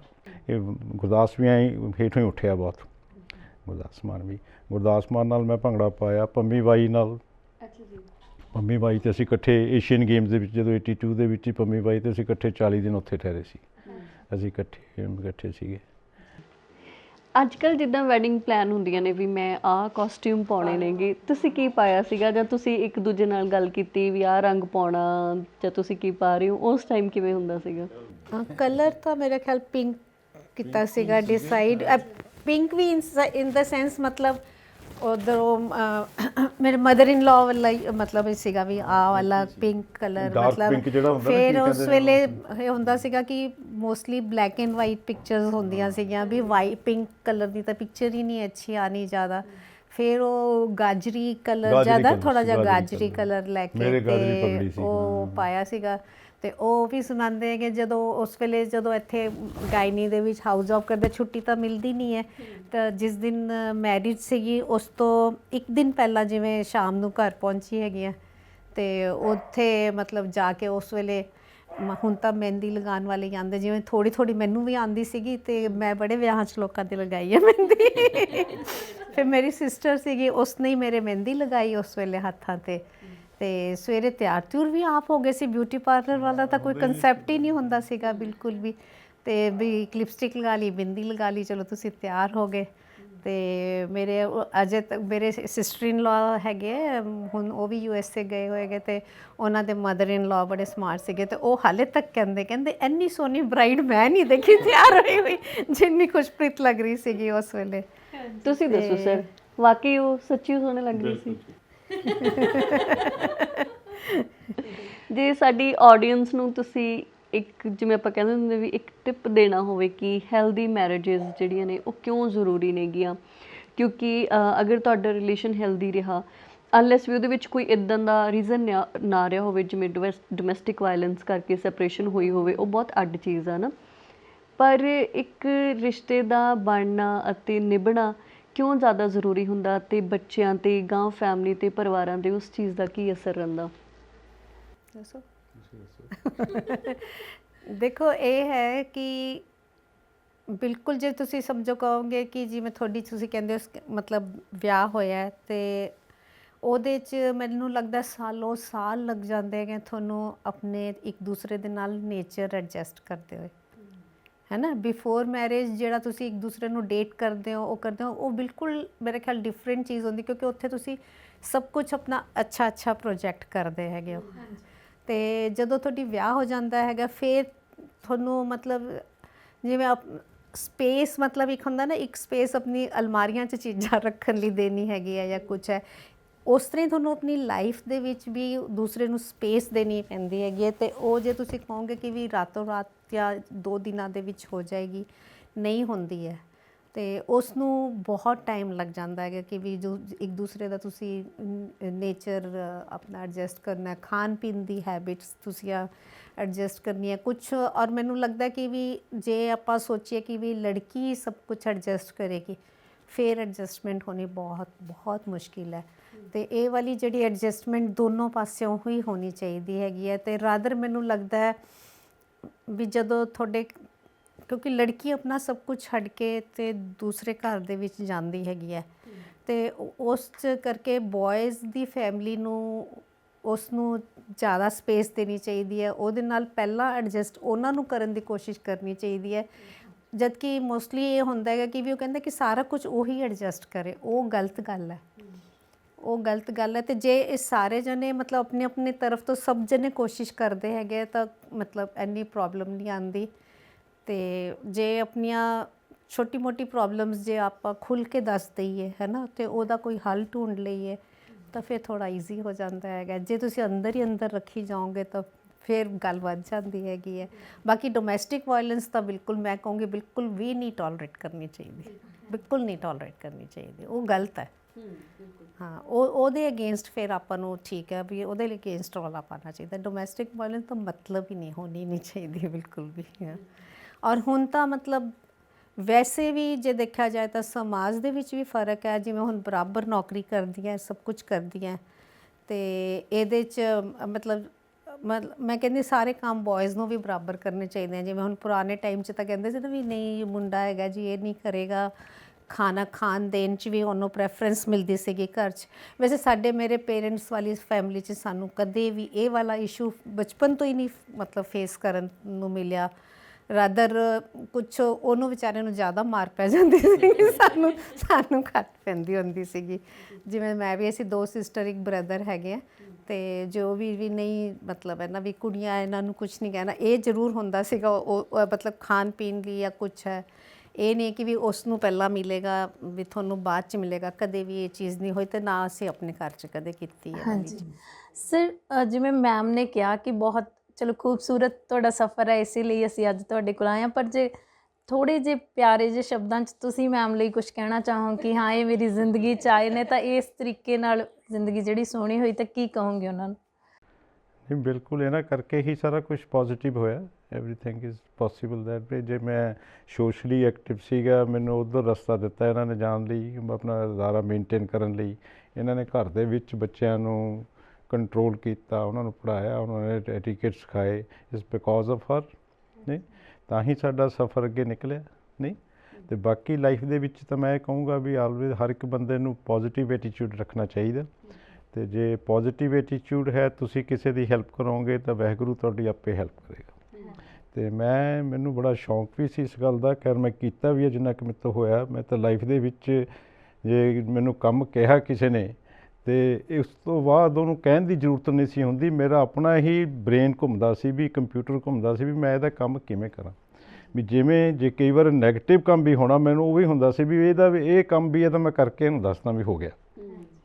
ਮਤਲਬ ਕਈਆਂ ਦੀਆਂ ਨੌਕਰੀਆਂ ਵੀ ਲਵਾਈਆਂ, ਬਹੁਤ ਜਣਿਆਂ ਦੀ ਇੱਕ ਵਾਰੀ ਮੈਂ ਤੁਹਾਨੂੰ ਦੱਸਦਾ ਵੀ ਮੈਨੂੰ ਹੋਇਆ, ਆਪਣੇ ਕੰਮ ਨਹੀਂ ਕਰਵਾਏ, ਦੂਸਰਿਆਂ ਦਾ ਮਤਲਬ ਐਸੇ ਗੁਮਾਨ ਨਹੀਂ ਕਰਨਾ ਚਾਹੀਦਾ। ਸ਼ਾਇਦ ਦੇਣਾ ਲੈਣਾ ਕਿਸੇ ਦਾ ਲਿਖਿਆ ਹੋਏਗਾ ਸਾਡੇ ਹੱਥ। ਮੈਂ ਪੁਲਿਸ ਹਸਪੀਟਲ 'ਚ ਮੇਰੀ ਅਪੁਆਇੰਟਮੈਂਟ ਹੋਈ 84 'ਚ 87, ਅਤੇ ਮੈਂ ਵੀ ਲੋਕਾਂ ਵਾਂਗੂ ਜਿਵੇਂ ਐਸਪੀਜ਼ ਨੇ ਆਰਡਰਲੀ ਰੱਖੇ ਹੁੰਦੇ ਨੇ, ਮੈਂ ਰਿਕੁਐਸਟ ਕੀਤੀ ਵੀ ਕੋਈ ਹੋਮਲੀ ਜਾਂ ਮੈਨੂੰ ਦੱਸੋ। ਉਹ ਕੋਈ ਤਿਆਰ ਨਾ ਹੋਵੇ, ਉਹ ਕਹਿੰਦਾ ਨਹੀਂ ਮੈਂ ਤਾਂ ਐਸਪੀ ਦੇ ਲੱਗੂ, ਮੈਂ ਡੀਐਸਪੀ ਦੇ ਲੱਗੂ। ਮੈਂ ਕਿਹਾ ਇਹਨੂੰ ਕਹਿ ਕਮਲੇ ਨੂੰ ਵੀ ਐਸਪੀ ਤਾਂ 25 ਨੇ, ਡਾਕਟਰ ਤਾਂ ਇੱਕੋ ਹੀ ਹੈ ਤੁਹਾਡੇ ਡਿਸਟ੍ਰਿਕਟ 'ਚ, ਇਹ ਮੈਂ ਜ਼ਿਆਦਾ ਕੰਮ ਕਰਾ ਦੂੰਗਾ। ਅਖੀਰ 'ਚ ਜੀ ਉਹਨੇ ਕੁਛ ਟਾਈਮ ਲਾਇਆ, ਮੇਰੇ ਕੋਲ ਆ ਗਿਆ। 10ਵੇਂ ਦਿਨ ਤੋਂ ਉਹਨੇ ਸ਼ੁਰੂ ਕਰਤਾ ਵੀ ਮੇਰੇ ਭਾਈ ਨੂੰ ਸਕਾਟਸ ਦੇ ਵਿੱਚ ਭਰਤੀ ਕਰਾਓ। ਉਸ ਵੇਲੇ ਸਕਾਟਸ ਦਾ ਟਾਈਮ ਬਹੁਤ ਹੁੰਦਾ ਸੀ 84 'ਚ ਬਹਾਦਰਗੜ੍ਹ 'ਚ ਨਾ, ਵੀ ਉੱਥੇ ਦੀ ਨੌਕਰੀ ਕਿਸੇ ਨੂੰ ਮਿਲ ਜਾਣੀ। ਉਹ ਕਹਿੰਦਾ ਸੀ ਮੈਂ ਰਾਜਾ ਬਣ ਗਿਆ। ਅਤੇ ਮੈਂ ਕਿਹਾ ਲੈ ਮੈਨੂੰ ਦੇ ਪਾਰਟੀਕੂਲਰ, ਮੈਂ ਬਾਇਓਡਾਟਾ ਲਿਆ। ਅਤੇ ਗਿਆਨੀ ਜੀ ਨਾਲ ਮੇਰੀ ਰਿਸ਼ਤੇਦਾਰੀ ਇਹਨਾਂ ਕਰਕੇ, ਗਿਆਨੀ ਜੀ ਦੀਆਂ 2 ਸਕੀਆਂ ਭਤੀਜੀਆਂ ਇਹਨਾਂ ਦੇ ਕਜ਼ਨਸ ਨੂੰ ਮੈਰਿਡ ਨੇ। ਇੱਕ ਮਾਮਾ ਜੀ, ਇਹਨਾਂ ਦੀ ਮਾਮੀ ਸਕੀ ਮਾਮੀ, ਗਿਆਨੀ ਜੀ ਦੀ ਸਕੀ ਭਤੀਜੀ। ਇੱਕ ਇਹਨਾਂ ਦਾ ਕਜ਼ਨ ਉਹ USA 'ਚ ਨੇ, ਉਹਨਾਂ ਦੀ ਭਤੀਜੀ ਗਿਆਨੀ ਜੀ ਦੀ ਭਤੀਜੀ। ਅਤੇ ਮੇਰਾ ਪ੍ਰੈਜ਼ੀਡੈਂਟ ਹਾਊਸ ਅਸੈਸ ਐਂ ਸੀ, ਮੈਂ ਸਕੂਟਰ 'ਤੇ ਹੀ ਜਾਂਦਾ ਹੁੰਦਾ ਸੀ। ਦਿੱਲੀ ਜਾਣਾ, ਦਿੱਲੀ ਜਾ ਕੇ ਬ੍ਰਦਰ ਨਾਲ ਦਾ ਸਕੂਟਰ ਲੈਣਾ, ਸਿੱਧਾ ਪ੍ਰੈਜ਼ੀਡੈਂਟ ਹਾਊਸ, ਮੈਨੂੰ ਕੋਈ ਪ੍ਰੋਬਲਮ ਨਹੀਂ ਸੀ ਹੁੰਦੀ। ਇਹਨਾਂ ਦੇ ਮਾਮਾ ਜੀ ਨਾਲ ਉਹਨਾਂ ਦੇ ਪ੍ਰਾਈਵੇਟ ਸੈਕਟਰੀ ਹੁੰਦੇ ਸੀ। ਮੈਂ ਉਹਦਾ ਬਾਇਓਡਾਟਾ ਲਿਆ, ਮੈਂ ਉਹਨੂੰ ਪੁੱਛਿਆ ਵੀ ਸਕਾਟਸ ਦਾ ਮਾਲਕ ਕੌਣ ਆ? ਕਹਿੰਦਾ ਜੀ ਫਰੀਦਾਬਾਦ ਅਨਿਲ ਨੰਦਾ ਜੀ ਨੇ। ਗਿਆਨੀ ਜੀ ਤੋਂ ਲੈਟਰ ਲਿੱਤੀ, ਮੈਂ ਫਰੀਦਾਬਾਦ ਪਹੁੰਚ ਗਿਆ। ਫਰੀਦਾਬਾਦ ਪਹੁੰਚਿਆ ਤਾਂ ਉੱਥੇ ਮੈਂ ਉਹਨਾਂ ਦੀ ਰਿਸੈਪਸ਼ਨ 'ਚ ਐਂਟਰ ਕੀਤਾ। ਉਦੋਂ ਮੈਂ ਕਾਰਪਟ ਐਂ ਸੀ, ਮੈਂ ਦੇਖਿਆ ਨਹੀਂ ਸੀ ਕਦੀ, ਪੈਰ ਵਿੱਚ ਹੀ ਜਾਂਦਾ ਸੀ ਉਹਦੇ।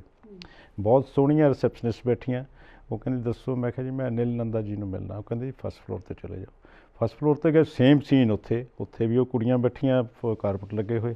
ਉਹ ਕਹਿੰਦੀ ਸੈਕੰਡ ਫਲੋਰ 'ਤੇ ਨੇ MD ਸਾਹਿਬ ਉੱਥੇ ਬੈਠੇ ਨੇ। ਜਦ ਮੈਂ ਉਹਦੇ ਆਫਿਸ 'ਚ ਐਂਟਰ ਕੀਤਾ, ਉਹਦੇ ਚਾਰੇ ਪਾਸੇ ਗਿਆਨੀ ਜੀ ਦੇ ਐਡੇ ਐਡੇ ਪੋਸਟਰ ਲੱਗੇ ਹੋਏ। ਕਿਤੇ ਗਿਆਨੀ ਜੀ ਨਾਲ ਮੁਗਲ ਗਾਰਡਨ 'ਚ ਸੈਰ ਕਰ ਰਿਹਾ, ਕਿਤੇ ਗਿਆਨੀ ਜੀ ਨਾਲ ਬ੍ਰੇਕਫਾਸਟ ਕਰ ਰਿਹਾ, ਕਿਤੇ ਗਿਆਨੀ ਜੀ ਨਾਲ ਡਿਨਰ ਕਰ ਰਿਹਾ। ਮੈਂ ਕਿਹਾ ਵੀ ਲੈ ਤੇਰਾ ਆਪਣੇ ਆਪ 'ਚ ਗੱਲਾਂ ਕਰ ਰਿਹਾ ਮੈਂ। ਉਹਨੇ ਪਾਣੀ ਮੰਗਾ ਲਿਆ, ਚਾਹ ਮੰਗਾ ਲਈ, ਸਨੈਕਸ ਮੰਗਾ ਲਏ, ਕੌਫੀ ਮੰਗਾ ਲਈ। ਮੈਂ ਕਿਹਾ ਕੰਮ ਤਾਂ ਤੇਰਾ ਗਿਆ ਬਣ ਹੋ ਜਾਏਗਾ, ਪਰ ਕੰਮ ਮੈਨੂੰ ਸ਼ਰਮ ਆਵੇ, ਕਹਿੰਦੇ ਕੰਮ ਬਹੁਤ ਛੋਟਾ ਸੀ, ਵਰਕਰ ਲਵਾਉਣਾ ਸੀ। ਅਤੇ ਉਹ ਕਰਦੇ ਹੋਰ ਡਾਕਟਰ ਸਾਹਿਬ ਕਿਵੇਂ ਆ ਕਿਵੇਂ? ਫਿਰ ਮੈਂ ਕਿਹਾ ਜੀ ਮੈਂ ਰਿਕੁਐਸਟ ਇੱਕ ਲੈ ਕੇ ਆਇਆ ਸੀ। ਕਹਿੰਦਾ ਦੱਸੋ?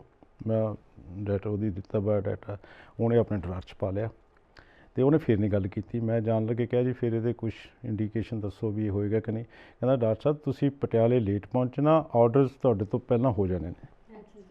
ਤੇ ਉਹਨੂੰ ਮੈਂ ਦੇਖੋ ਕਿ ਇੱਕ ਵਰਕਰ ਦੀ ਮੈਂ ਪ੍ਰੈਜ਼ੀਡੈਂਟ ਹਾਊਸ ਦੀ ਚਿੱਠੀ ਲੈ ਕੇ ਮੈਂ ਉਹਦੇ ਵਰਕਰ ਤੋਂ ਉਹਨੂੰ ਲਵਾਇਆ, ਤੇ ਹੁਣ ਮੇਰਾ ਖਿਆਲ ਉਹਦੀ ਐਟ ਪ੍ਰੈਜ਼ੈਂਟ ਏਜ ਮੇਰਾ ਖਿਆਲ 50,000 ਤੋਂ ਜ਼ਿਆਦਾ ਲੈਂਦਾ ਹੋਏਗਾ ਮੁੰਡਾ।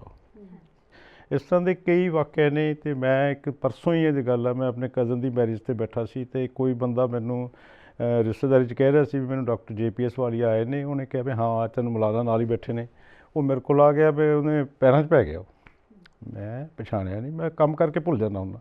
ਸਾਡੇ ਮਾਸੀ ਜੀ ਬਨੂੜ ਰਹਿੰਦੇ ਸੀ, ਜਿਨ੍ਹਾਂ ਦੇ ਮੈਂ ਬਹੁਤ ਪਿਆਰ ਕਰਦਾ ਸੀ ਤੇ ਇੱਜ਼ਤ ਕਰਦਾ ਸੀ। ਉਹਨਾਂ ਨੇ ਮੈਨੂੰ ਕਿਹਾ, ਉਹਨੇ ਕਹਿੰਦਾ ਸਰ ਮੈਂ ਤੁਹਾਡਾ ਲਵਾਇਆ ਹੋਇਆ ਬੂਟਾ। ਮੈਂ ਕਦੋਂ ਲਵਾਇਆ ਸੀ? ਤੂੰ ਫਲਾਣੇ ਸਾਲ 'ਚ। ਕਹਿੰਦਾ ਜੀ ਮੈਂ ਹੁਣ ਇੰਸਪੈਕਟਰ ਪੁਲਿਸ ਹਾਂ, ਤੇ ਮੈਂ ਫਲਾਣੇ SHO ਹਾਂ ਫਲਾਣੇ ਥਾਣੇ ਦਾ। ਤੇ ਨਾਲ ਆਪਣੀ ਵਾਈਫ ਨੂੰ ਲੈ ਕੇ ਆਇਆ ਮੈਨੂੰ ਮਿਲਾਉਣ ਲਈ ਉੱਥੇ। ਤੇ ਮਤਲਬ ਇੱਦਾਂ ਦੇ ਕਈ ਉਹ ਸੀ ਇੰਸੀਡੈਂਟਸ ਵੀ ਮੈਨੂੰ ਕੰਮ ਕਰਕੇ ਲੋਕਾਂ ਦਾ ਖੁਸ਼ੀ ਹੁੰਦੀ ਸੀ। ਤੇ ਜੇ ਮੈਨੂੰ ਕੋਈ ਨਾ ਕੰਮ ਕਹੇ, ਮੇਰਾ ਸਗੋਂ ਉਦਾਸੀ ਨਾਲ ਦੇ ਟਾਈਮ ਨਿਕਲਦਾ ਸੀ। ਮਤਲਬ ਜੇ ਪੋਜ਼ੀਟਿਵ ਐਟੀਟਿਊਡ ਰੱਖੋਗੇ ਤੇ ਵਾਹਿਗੁਰੂ ਨੇ ਸਾਡੇ ਵੀ ਹੱਥ ਫੜਿਆ। ਉਹ ਤਿੰਨੇ ਬੱਚੇ ਡਾਕਟਰ ਬਣਾਉਣੇ ਕੋਈ ਛੋਟੀ ਗੱਲ ਥੋੜ੍ਹੀ ਹੈ, ਇਹ ਰੱਬ ਕਰਕੇ ਹੀ ਬਣੇ ਨੇ। ਨਹੀਂ ਅੱਗੇ ਮੈਚ ਉਹਨਾਂ ਨੂੰ ਅੱਛੇ ਮਿਲ ਗਏ ਸਾਰੇ ਤਿੰਨਾਂ ਨੂੰ। ਉਸੇ ਕਰਕੇ ਹੁਣ ਸਾਡੀ ਖੁਸ਼ੀ ਤਾਂ ਉਹਨਾਂ ਕਰਕੇ ਹੀ ਹੈ ਨਾ। ਸਾਡੀ ਇਨਵੈਸਟਮੈਂਟ ਤਾਂ ਸਾਰੀ ਉਹੀ ਹੈ, ਬੱਚੇ ਹੀ ਨੇ। ਤੇ ਹਮੇਸ਼ਾ ਹਰ ਇੱਕ ਨੂੰ ਪੋਜ਼ੀਟਿਵ ਐਟੀਟਿਊਡ ਰੱਖਣਾ ਚਾਹੀਦਾ, ਤੇ ਵਾਹਿਗੁਰੂ ਆਪੇ ਧਿਆਨ ਰੱਖਦਾ, ਆਪੇ ਸਭ ਕੁਝ ਦਿੰਦਾ। ਜਦੋਂ ਸ਼ੁਰੂ ਕੀਤੀ ਸੀ ਜ਼ਿੰਦਗੀ ਕੁਛ ਵੀ ਨਹੀਂ ਸੀ। ਮੈਨੂੰ 1400 ਰੁਪਈਆ ਮਿਲਦਾ ਸੀ, ਇਹਨਾਂ ਨੂੰ 700 ਮਿਲਦਾ ਸੀ। 2100 ਰੁਪਈਏ 'ਚ ਕੀ ਹੁੰਦਾ? ਨਹੀਂ ਇਹਨਾਂ ਤਾਂ ਅਸੀਂ ਵੀ ਹੁਣ ਜੇ ਕਦੇ ਸੁਸਤ ਹੁੰਦੇ ਨਾ, ਤੁਸੀਂ ਕਹਿੰਦੇ ਕਿਸੇ ਦਾ ਕੰਮ ਫੜ ਲਓ। ਇੱਦਾਂ ਉਹ ਕਰਦੇ ਕਰਦੇ ਵਾਹਿਗੁਰੂ ਨੇ ਇੰਨਾ ਕੁਛ ਦਿੱਤਾ, ਹੋਰ ਕੀ ਚਾਹੀਦਾ ਆਪਾਂ ਨੂੰ। ਪਟਿਆਲਾ ਦੇਖੋ ਕਿੱਡਾ ਖੂਬਸੂਰਤ ਸ਼ਹਿਰ ਆ। 7 ਗੱਲਾਂ ਮਸ਼ਹੂਰ ਨੇ ਪਟਿਆਲੇ ਬਾਰੇ, ਪਤਾ ਤੁਹਾਨੂੰ ਸਾਰਿਆਂ ਨੂੰ। ਪਟਿਆਲਾ ਜੁੱਤੀ, ਪਟਿਆਲਾ ਸਲਵਾਰ, ਪਟਿਆਲਾ ਪਰਾਂਦੀ, ਪਟਿਆਲਾ ਕੋਟ, ਪਟਿਆਲਾ ਪੈਗ। ਨਹੀਂ ਤੇ ਇੰਨੇ ਬਿਊਟੀਫੁਲ ਸ਼ਹਿਰ ਦੁਨੀਆ 'ਚ ਤੁਸੀਂ ਕਿਤੇ ਖੜੇ ਹੋਵੋ, ਜੇ ਤੁਸੀਂ ਕਹਿ ਦਿਓ ਮੈਂ ਪਟਿਆਲੇ ਤੋਂ, ਅਗਲਾ ਉਦੋਂ ਹੀ ਖਿੱਲਰ ਜਾਂਦਾ ਵੀ ਹਾਂ ਅੱਛਾ ਉੱਥੇ ਆਹ ਚੀਜ਼ ਮਸ਼ਹੂਰ ਆ ਮਸ਼ਹੂਰ ਆ। ਪਟਿਆਲੇ ਦੀ ਸਭ ਤੋਂ ਖੂਬਸੂਰਤ ਕਾਲੋਨੀ ਦੇ ਵਿੱਚ ਸਾਨੂੰ ਹਾਊਸ ਦਿੱਤਾ ਰੱਬ ਨੇ, ਤੇ ਹੋਰ ਆਪਾਂ ਕੀ ਚਾਹੁੰਦੇ ਹਾਂ? ਨਹੀਂ ਇਹ ਹੋਰ ਇਸ ਤੋਂ ਉੱਪਰ ਤਾਂ ਕੁਛ ਨਹੀਂ ਨਾ। ਤੇ ਹੁਣ ਵੀ ਜ਼ਿੰਦਗੀ ਵਧੀਆ ਨਿਕਲਦੀ ਹੈ। ਰਿਟਾਇਰਮੈਂਟ ਤੋਂ ਬਾਅਦ ਕਿੰਨੇ ਸਾਲ ਨਿਕਲ ਗਏ, ਟਾਈਮ ਦਾ ਪਤਾ ਨਹੀਂ ਲੱਗਦਾ। ਸਵੇਰੇ ਮੈਂ 7 ਵਜੇ ਤੋਂ ਰੂਟੀਨ ਆ, ਹਰ ਇੱਕ ਚੀਜ਼ ਮੇਰੀ ਉਹ ਆ ਵੀ 7 ਤੋਂ 8 ਇਹ ਕਰਨਾ, 8 ਤੋਂ 9 ਇਹ ਕਰਨਾ, 9 ਤੋਂ ਇਹ ਕਰਨਾ, ਤੇ ਜਾ ਕੇ ਰਾਤ ਹੋ ਜਾਂਦੀ ਹੈ। ਨਹੀਂ ਤੇ ਕਿਸੇ ਫੰਕਸ਼ਨ 'ਤੇ ਚਲੇ ਜਾਓ, ਕੋਈ ਪ੍ਰੋਬਲਮ ਨਹੀਂ ਹੁੰਦੀ। ਤੇ ਮੈਂ ਆਲਮੋਸਟ ਸਾਰੀ ਆਡੀਅנס ਸਾਰੀ ਜਾਣਦੀ ਹੁੰਦੀ ਹੈ। ਆਖਰੀ ਸਵਾਲ ਵੀ ਹੁਣ ਜਦੋਂ ਤੁਸੀਂ ਕਿਤੇ ਲੜਦੇ ਹੋਵੋਗੇ ਤਾਂ ਉਨੀ ਉੱਚੀ ਆਵਾਜ਼ 'ਚ ਲੜਦੇ ਹੋ, ਜਾਂ ਹੁੰਦਾ ਵਾ ਵੀ ਹੌਲੀ ਬੋਲੋ, ਹੁਣ ਆਪਣੀ ਵੀ ਗਾਹਾਂ ਨੋ ਜਵਾਈ ਆ ਗਏ ਨੇ ਵੀ ਉਹ ਕੀ ਕਹਿਣਗੇ? ਹੁਣ ਤਾਂ ਬੇਸਿਕਲੀ ਲੜਾਈ ਹੁੰਦੀ ਨਹੀਂ। ਹੁਣ ਤਾਂ ਮੈਂ ਕਈ ਸਾਲਾਂ ਤੋਂ ਮੈਂ ਚੁੱਪੀ ਕਰ ਜਾਂਦਾ। ਦੇਖੋ ਅਸਲੀ ਪੀੜ ਹੁਣ ਸਾਹਮਣੇ ਆਈ ਹੈ। ਤੇ ਕੋਈ ਹੁੰਦੀ ਨਹੀਂ ਹੁੰਦਾ। ਬਿਲਕੁਲ।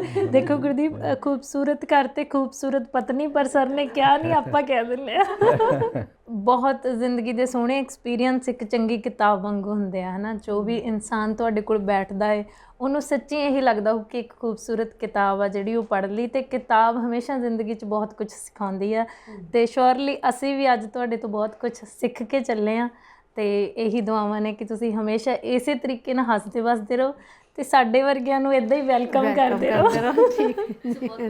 ਹਾਂਜੀ ਸੱਚੀ ਗੱਲ। ਸਾਨੂੰ ਵੀ ਬਹੁਤ ਅੱਛਾ ਲੱਗਿਆ ਜਦੋਂ ਮੈਨੂੰ ਹਰਪ੍ਰੀਤ ਨੇ ਕਿਹਾ ਵੀ ਤੁਸੀਂ ਆਉਣਾ, ਤੇ ਮੈਂ ਬਹੁਤ ਖੁਸ਼ ਸੀ। ਤੇ ਬਹੁਤ ਅੱਛਾ ਲੱਗਿਆ ਆਪਾਂ ਅੱਜ ਇਕੱਠੇ ਬੈਠੇ ਇਹ ਇੰਟਰਵਿਊ ਕੀਤੀ ਹੈ, ਘਰ ਦੀਆਂ ਗੱਲਾਂ ਕੀਤੀਆਂ ਨੇ। Thank you very much. ਬਹੁਤ ਹੀ thank you sir. Thank you.